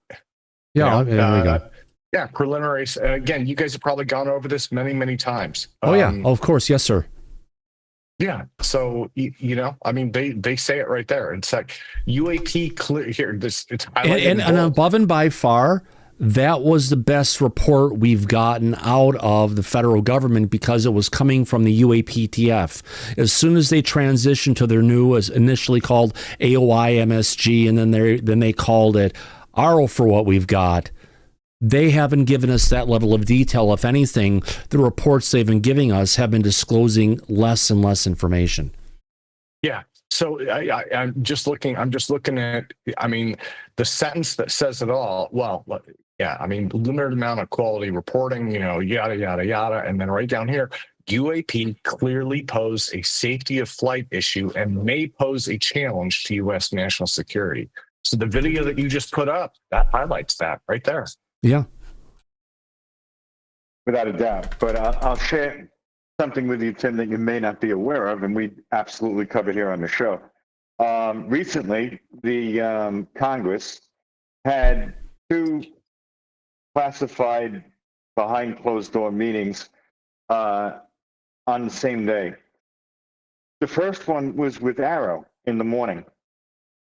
And AARO had shown them some video footage that was very nondescript and grainy and nothing revealing whatsoever and very little information. And then the same group in Congress had then met with the FBI in the afternoon with another classified briefing because the FBI, as we found out, has their own investigative unit dedicated to UAP. Now, it's a very small unit. They have one national director that oversees the continental United States, all 50 states actually in the U.S., which is the purview of the FBI. And they have a little over a dozen agents that have to cover all 50 states. But with that and the work that they've already been doing, they were able to provide to members of Congress new video footage of UAP that the FBI is in possession of that's completely different from anything that AARO showed Congress. And the detail of the video is much clearer. So it seems that the FBI is actually doing some real work on this. They're actually having results of the work and investigation that they've been conducting. And they then asked the members of Congress if they would be able to provide direct authority to the FBI to investigate this with a budget, because they don't have any direct funding for this. But they were absolutely able to show Congress that they have real results, they're doing real work, and in comparison to what AARO had shared with Congress, AARO is obviously a real shit show, like night and day.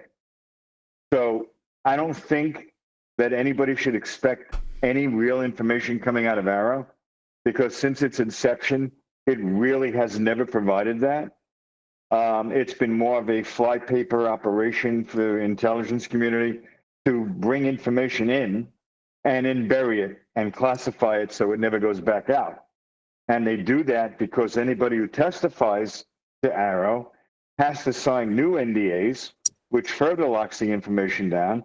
And then if you try to FOIA any of that testimony out of AARO, they have it classified under a FOIA exemption for ongoing criminal investigation, a law enforcement investigation, which blocks any FOIA attempts.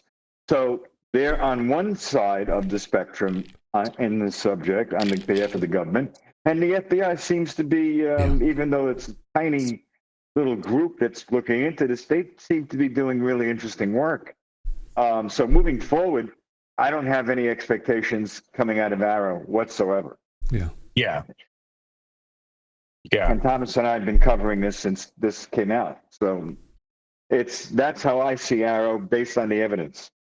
Well, this goes to Mike, and and I don't want to get too high on my soapbox here, but one of the other things that we talked about is public trust in government, right? And that has bottomed out. I mean, I don't have the statistic in front of me, but at one point in the recent past, I think it reached down to 16%.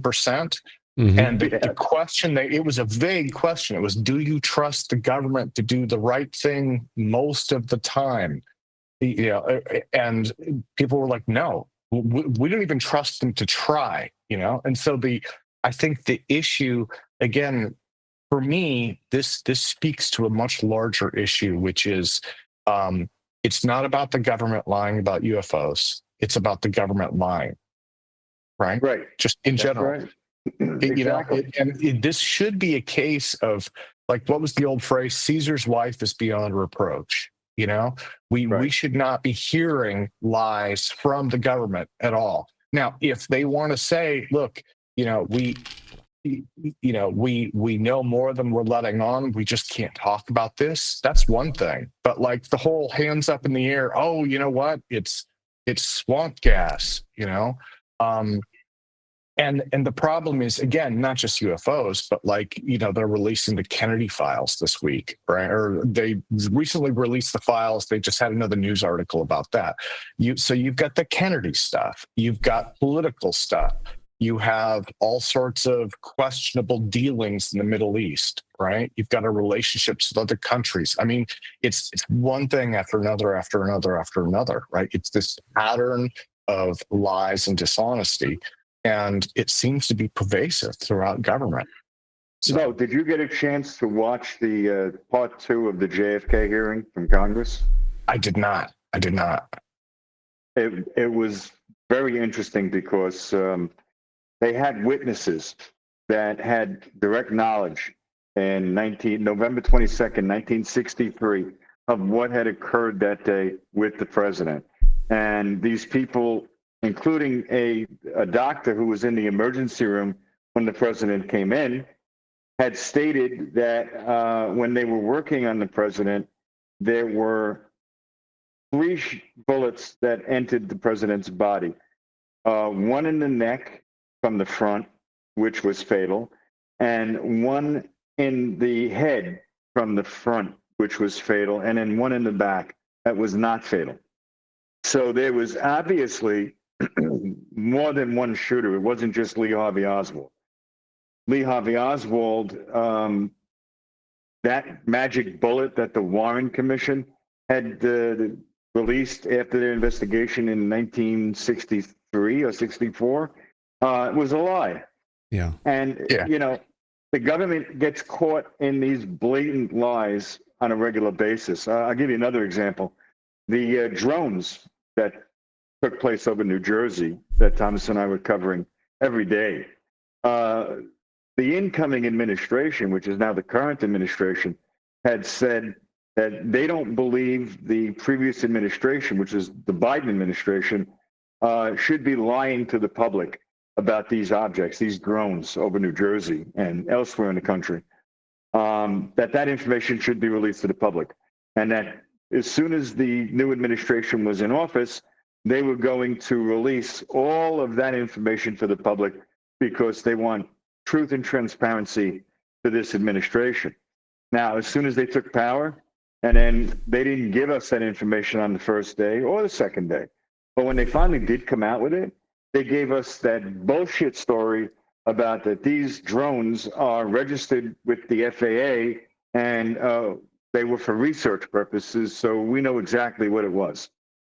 But that was a lie that nobody believed because Senator Cory Booker, who is from New Jersey, he reached out as a sitting senator to the FAA and asked them what they know about these objects. And they told him flat out, we don't have any goddamn idea about these things. We know nothing about them.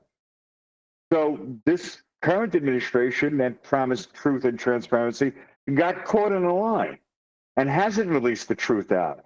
So the public is disgusted with the fact that it doesn't matter which side of the aisle the government is being run by, we're not getting the truth from any of them. And everybody is pretty pissed off. So I agree with that, Tim. You're right. You're absolutely, I think you hit the nail on the head. Yeah, I think it comes down to a fundamental trust and government issue, and that's bigger than any of us here, and that's way bigger than the UFO topic or anything along those lines. It is pervasive, right? It's pervasive, and I don't know what the solution is, but like that's, you know, what looking at this. That's one of the things that I see on X and these different areas is, okay, you know, they're lying about UFOs. Okay, well, here's the truth about this. Here's the truth about that. And what it does is it sucks you into this level where you end up trying to validate each piece instead of looking at the larger pattern, right? It's like, oh, maybe they were telling the truth here. Oh, okay, well, that's good. You know, it's like, no, it's a pattern of lying and deceit. That is the problem. You know, you shouldn't have to validate each thing, right? Again, my mother is naive as she is, bless her heart, at 84 years old. She remembered when Gary Powers in the Eisenhower administration, presidents have been telling lies since before then, but that was the first big one where he got caught, right? And it was this idea of people being shocked because the president would lie. Well, no one's shocked anymore. It happens all the time now, right? And it shouldn't. That's, again, basic honesty in government. This isn't. It's not a kingdom, right? These aren't like what would you call it? Hereditary titles. Yeah, right. These are people who are elected to do a job, you know, and they're elected into institutions and organizations that we presumably created to do this job. You know, at no point in this should they be lying. And to be honest, I don't really buy the national security thing either. I mean, 99% of that is not, you know, it's like, as they've talked about, overclassification, right? Like, why would the existence of UFOs be a national security issue? I don't think that it is. You mean, why would they classify something that they didn't create? That's like saying they want to classify the moon. Well, you can't do that with naturally made objects. It's not yours. You don't own it. Now, there is a flip side, and I mentioned this to you, right? But there is a flip side to this. the one thing, I'm just as just me, normal civilian Tim, the one thing that I would cover up would be if abductions are real and sizable amounts of people are being abducted. Yeah. There's no way I'd tell that to the public. Or I'm sorry. How about we're on the menu? Yeah. Whether when we're alive or when we die and they consume our consciousness or soul, whatever you want to call it, who knows what it could be. There's a lot of things we could be used for. But it's been said, we're a resource. Lou Elizondo and others have said it's a zoo or it's a farm. And also, we're not at the top of the food chain, another one. So there's been a lot of hints. And then there's always a conversation about it, describing it as somber. So, yeah. Well, and that's a good point. I remember reading about a congressional briefing, supposedly some kind of classified briefing, where they said the congressmen were walking out and they were pale and a couple of them appeared to be visibly shaking. And that's kind of what brought this to mind. I'm like, what could make someone walk out of a meeting pale and shaking? Like, what, UFOs are real? I don't think anybody would care at this point. You know, like, is that a news item? You know, so that would be the largest news item in human history if they acknowledge that. Yeah. So is there a reason to lie about that? No. Yeah. But you're right. Like we talked about privately, if there was mass abductions going on worldwide and they knew it and there was not a damn thing we could do to stop it, no, you don't want to alert the public to that. That would create chaos. Yeah, absolutely. If we can, we've got three people been really patient in the back with their hands up. First, we've got Ed, and then Alice, and then Abe. Ed, our recliner-in-chief, calling in from the great state of Texas. What say you? Well, it's a good time to jump into this conversation, I guess, on that last topic, because I've always had the idea that they don't want to tell us the stuff that will get them in trouble. So if the government has been entering into agreements of any type, where they've got some information that would be devastating to us, they kind of keep it to them. They're going to keep it to themselves. That's kind of the way I look at it. Let me add a couple other things back up, if I may. I know we've covered a lot of the ground, but I just wanted to add one point and talk about the hyperspectral imaging, because in my last Air Force job, I was actively involved with the units that used hyperspectral. And it is excellent at differentiating very small variants in color. So if you're looking, and use it for crash and rescue, you could crash a green airplane into a forest of green, and using hyperspectral, you could pick that airplane out of that forest. An excellent job of doing that. And it's like those, when you buy those little chip things for your car, paint things, they take a picture of something and then can turn it into a digital number that identifies that tint. And they can then go back and find that on the ground. It's very good at doing that. My final point, I know I'm jumping around, but covered a lot of areas. This thing about the Collins Elite, I talked to Tim Burchett one day on the phone and asked him point blank if they were giving him a rough time. His answer absolutely floored me. He said, "What is the Collins Elite?" I find it difficult. They could be in his position at that level of briefing and not have heard that term before. Oh, he knows. He's familiar with it. Mike, he acted like he didn't have any idea what it was. And maybe he may not. He's a guy who's from Tennessee, and he's done a lot of different stuff throughout the years. But this may not be in his books. Nothing wrong with that, though. It struck me as strange. So that's all I got. I want to say hi to Tim. I haven't talked to you for a while. How you doing? Doing well. Thanks, Ed. Absolutely. Going on to next, Alice, and then Abe. Yeah, hi. I have a couple of comments from before. When I asked about when the drones were out, and I'd go somewhere and I'd like to talk about it at the doctor's office or wherever, and I get two responses usually. I either get, I don't care, or they've been here forever. That's the two responses I usually get from the general public. It is kind of lackadaisical by now. And then, remember I told you that the nurse told me that JFK was shot 3 times? And you said... She was right. Yeah. Remember that? And you I said remember that. Yeah. And you, Thomas said, well, it's in the history books here with you guys being recorded. But yeah, I knew that nurse in the hospital, and he said that JFK had been shot 3 times. And my other comment is UFOs and religion is probably my favorite subject. And I was talking about it last week, and I came up with the idea that religion is science in disguise. Basically, what we're looking at and calling religion is probably some type of science we didn't understand. Well, if you look at a lot of sciences, they treat the information they have like it is a religion. How dare you question that? They've classified scientific equations, Tim. I'm sure you're familiar with that. Basic science and math, and they've tried to bury it deep. It's to the point where it's actually insulting our intelligence, that level of obfuscation. It's insulting. It really is. How the hell do you, as a governmental authority, as our government that we instituted, how do you try to classify something like math? It's insulting, in my opinion. What do you think, Tim?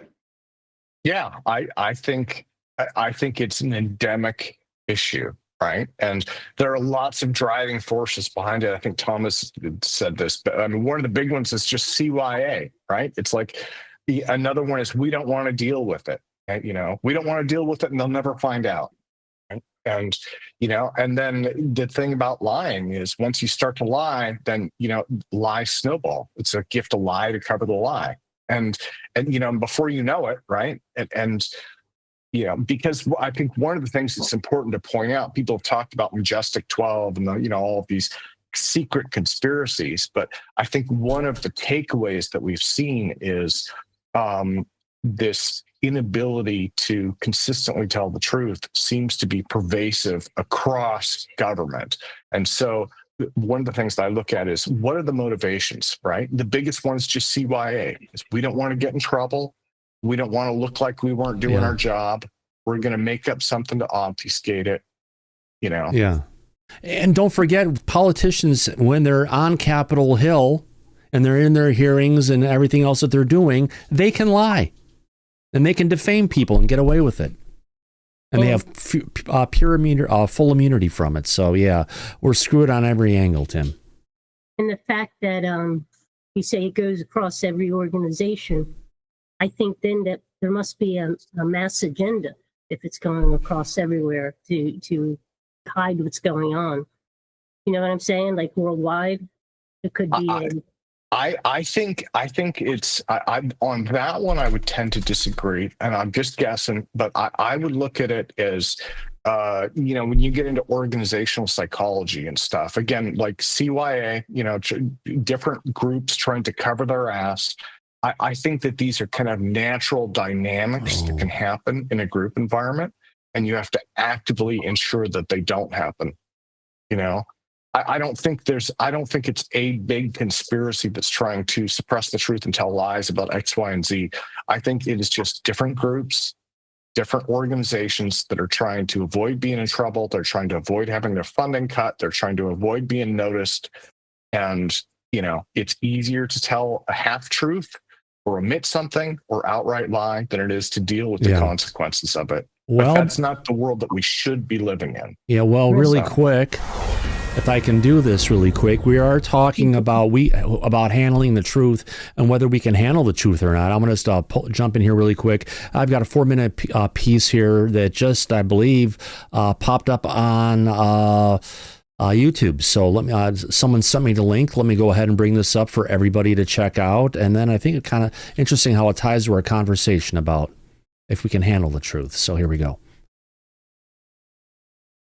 Is the government finally coming clean about what it knows about UFOs? There's a new report by the Federal Aviation Administration that admits in 2023 an orange and white UFO crashed into an Air Force fighter jet during a routine training mission. And the UFO caused so much damage to the $60 million jet that it was forced to land. And that is not the only new evidence that they released. Trump's top science advisors recently admitted that the government may have anti-gravity technology. Look at this.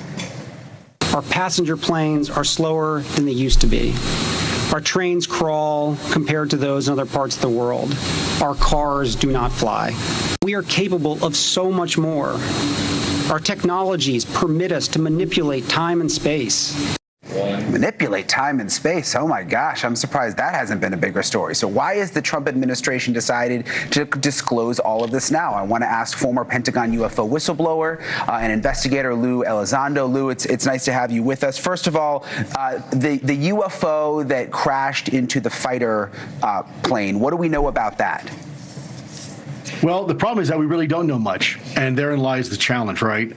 When you have an incident involving a $40 million combat aircraft, and only the details now are starting to be released through Freedom of Information Act and FAA, there's a problem. Now, we've been saying for the last 8 years since I've been out that there have been dozens upon dozens of these near-air collisions that have occurred with military and civilian and commercial pilots. This is not just happening with military aircraft. Now, this is the first time we heard of an actual mid-air collision, but some of these objects are coming so close to combat aircraft that they are literally splitting that combat formation right down the middle.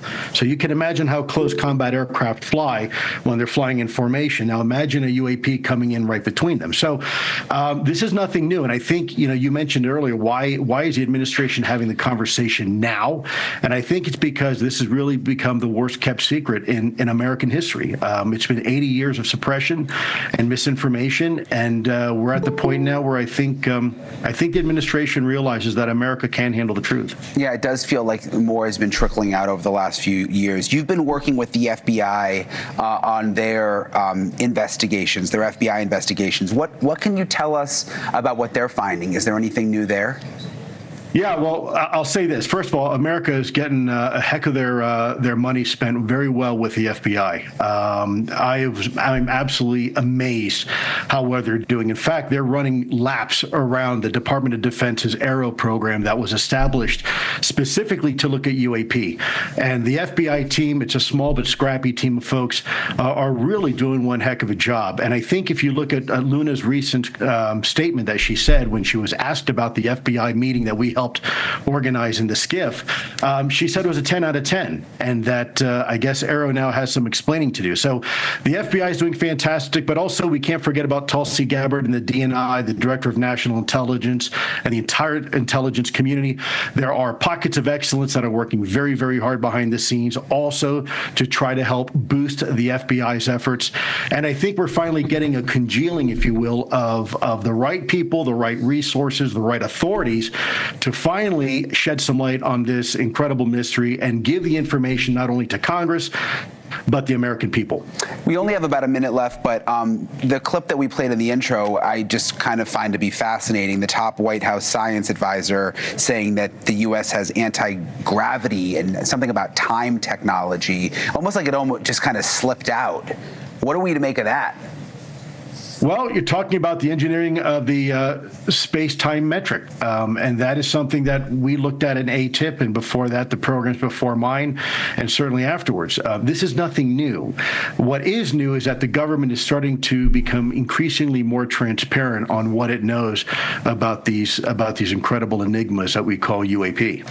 Well, Lou Elizondo, we appreciate you coming on tonight. We appreciate you always fighting to find the truth and bring it to us, and I hope you have a nice weekend. My sincere honor and privilege. Thank you so much. Thank you for watching. Subscribe below and down. There we go. How about that, Tim? Talk about jumping right into the conversation. Oh, no kidding. So, Tim, since you are the subject matter expert in-house for us, what do you make of what the science and technology advisor had said about those technologies? Could they possibly exist and be in the possession of the U.S. government at this point?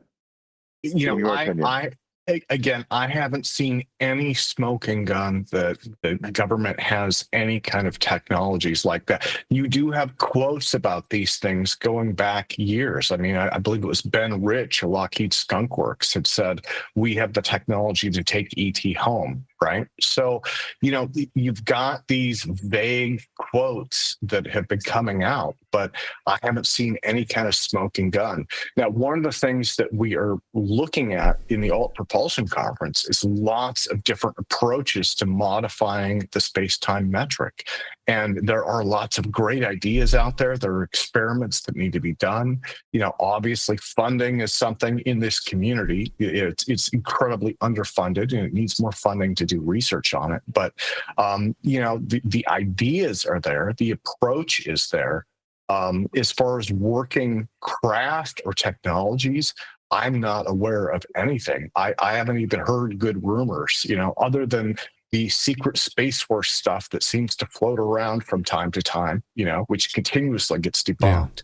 I wish I had better news, but from what I've seen, if they have it, maybe it did come out of reverse engineering. Maybe it's one of these craft that were supposedly gifted to the government, I guess. That is a very bold statement that I think came out of the White House. But they haven't shed any light on how they can back any of those claims up.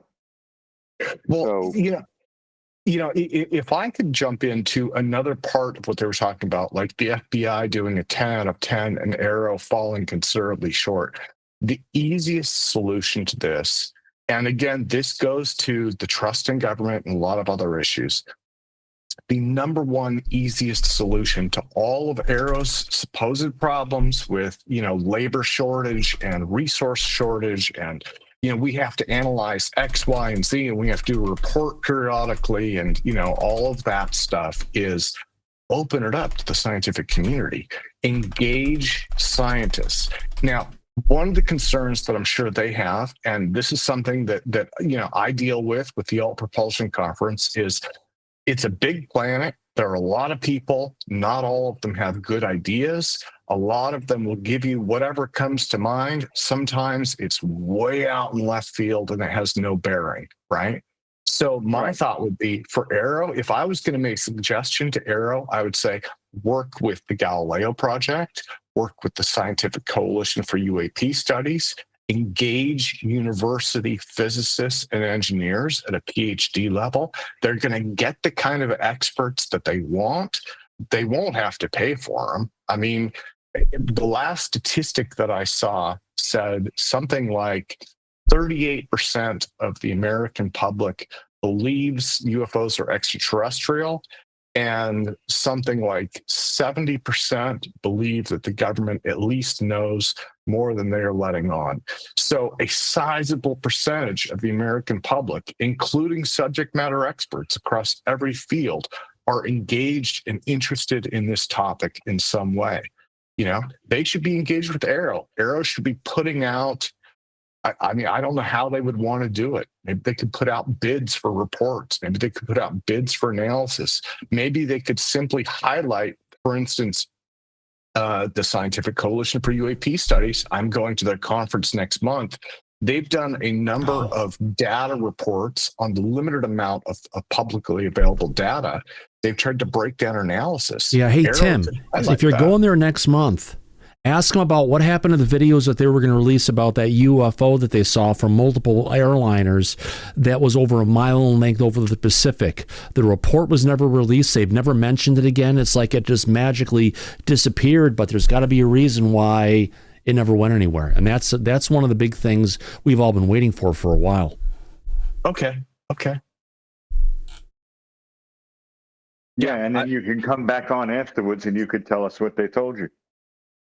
Yeah, well, and one of my goals to go there too is, again, this is kind of my pet passion, but like I love trying to do photos as well as, short interview videos of people in this community who were there. And so for me, these conferences are a gold mine to try and show the people and the personalities that drive this community. That's what excites me more than anything else in some ways.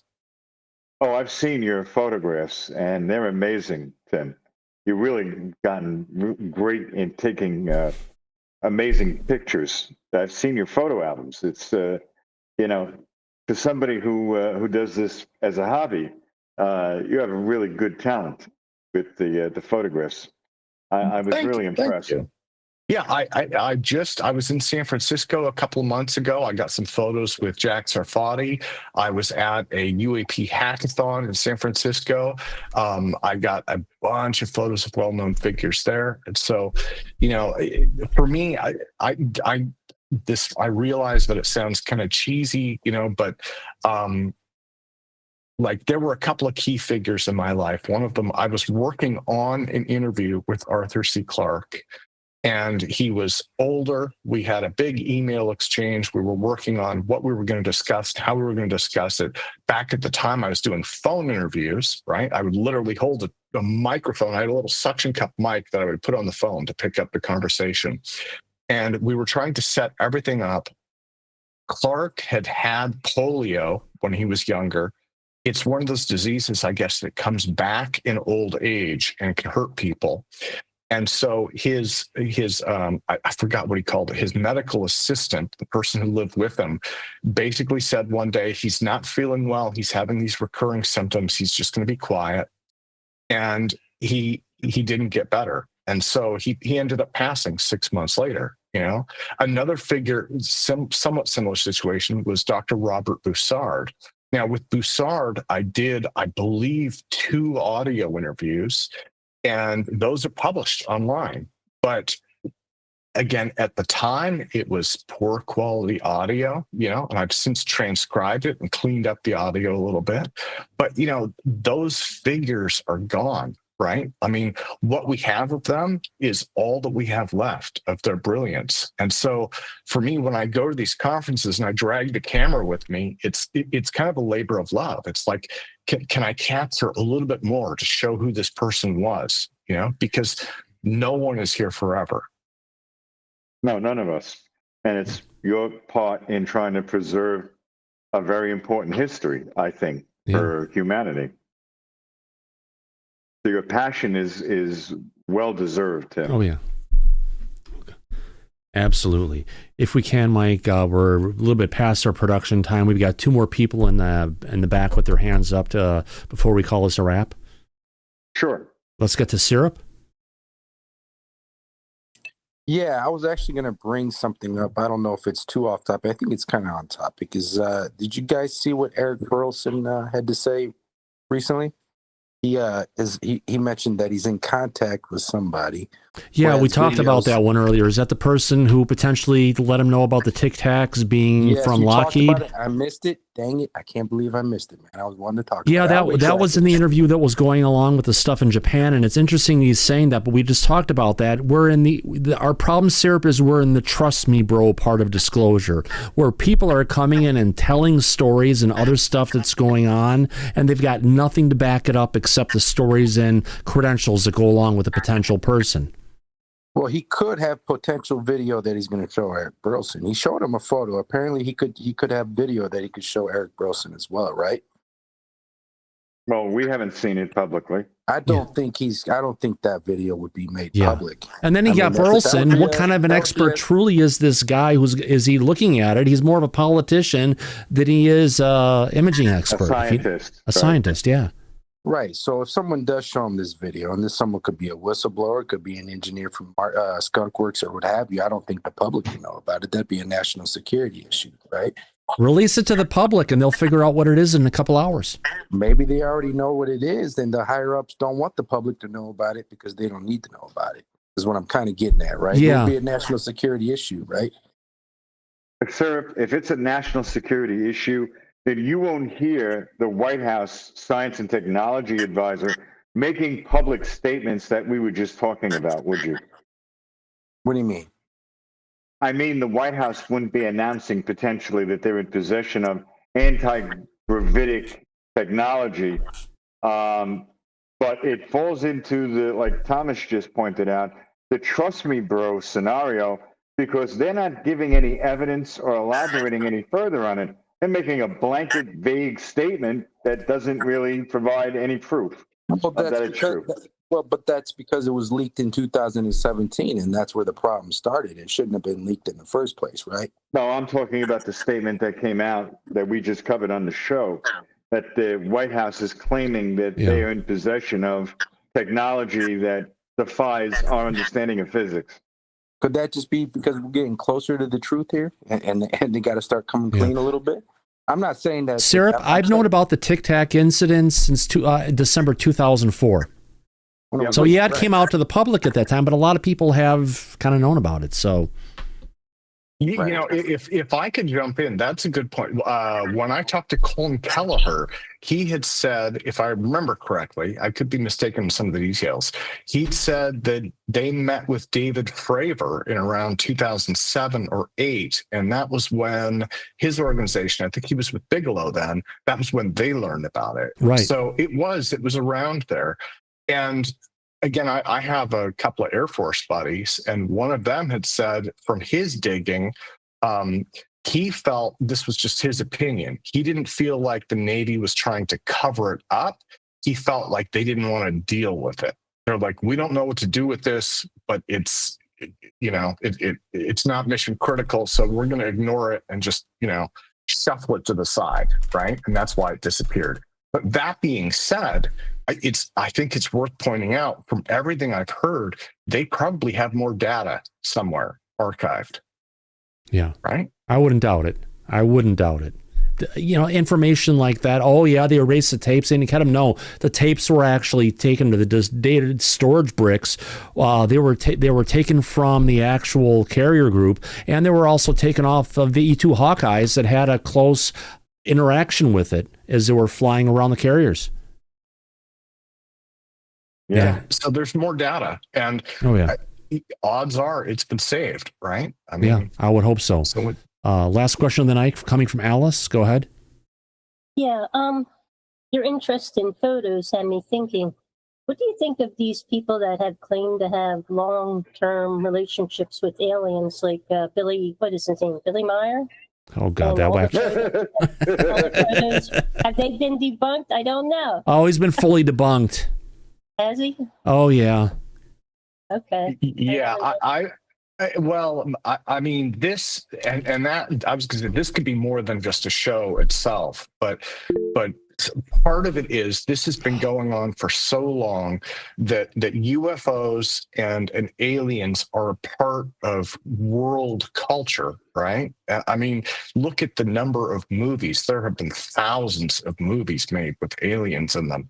And so there is such a massive cultural component to this that whatever ends up happening in terms of the science and technology, we have to unravel it from the mythology, and it overlaps so much. You have the consciousness community where people claim that they're using psionics to talk to ET, which may or may not be true. We have to unravel that and say, what do we think is actually going on here? And then, like, my own personal bent is on the technology side of things, trying to separate that and say, okay, what do we know versus like Thomas had said, the trust me bro stuff, right? So, yeah. Thanks, Tim. It was great having you on the show tonight. Well, thank you. Thank you for having me. Yep. It's wonderful having you here, Tim. It's been great having you here for the show and everything like that.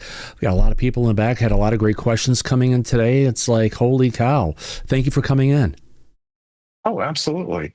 Actually, one last thing. I'm sorry, Corporal Abe, you can get in there. You've been popping in and out. I'll let you ask your one last question, and go ahead. Sorry about that.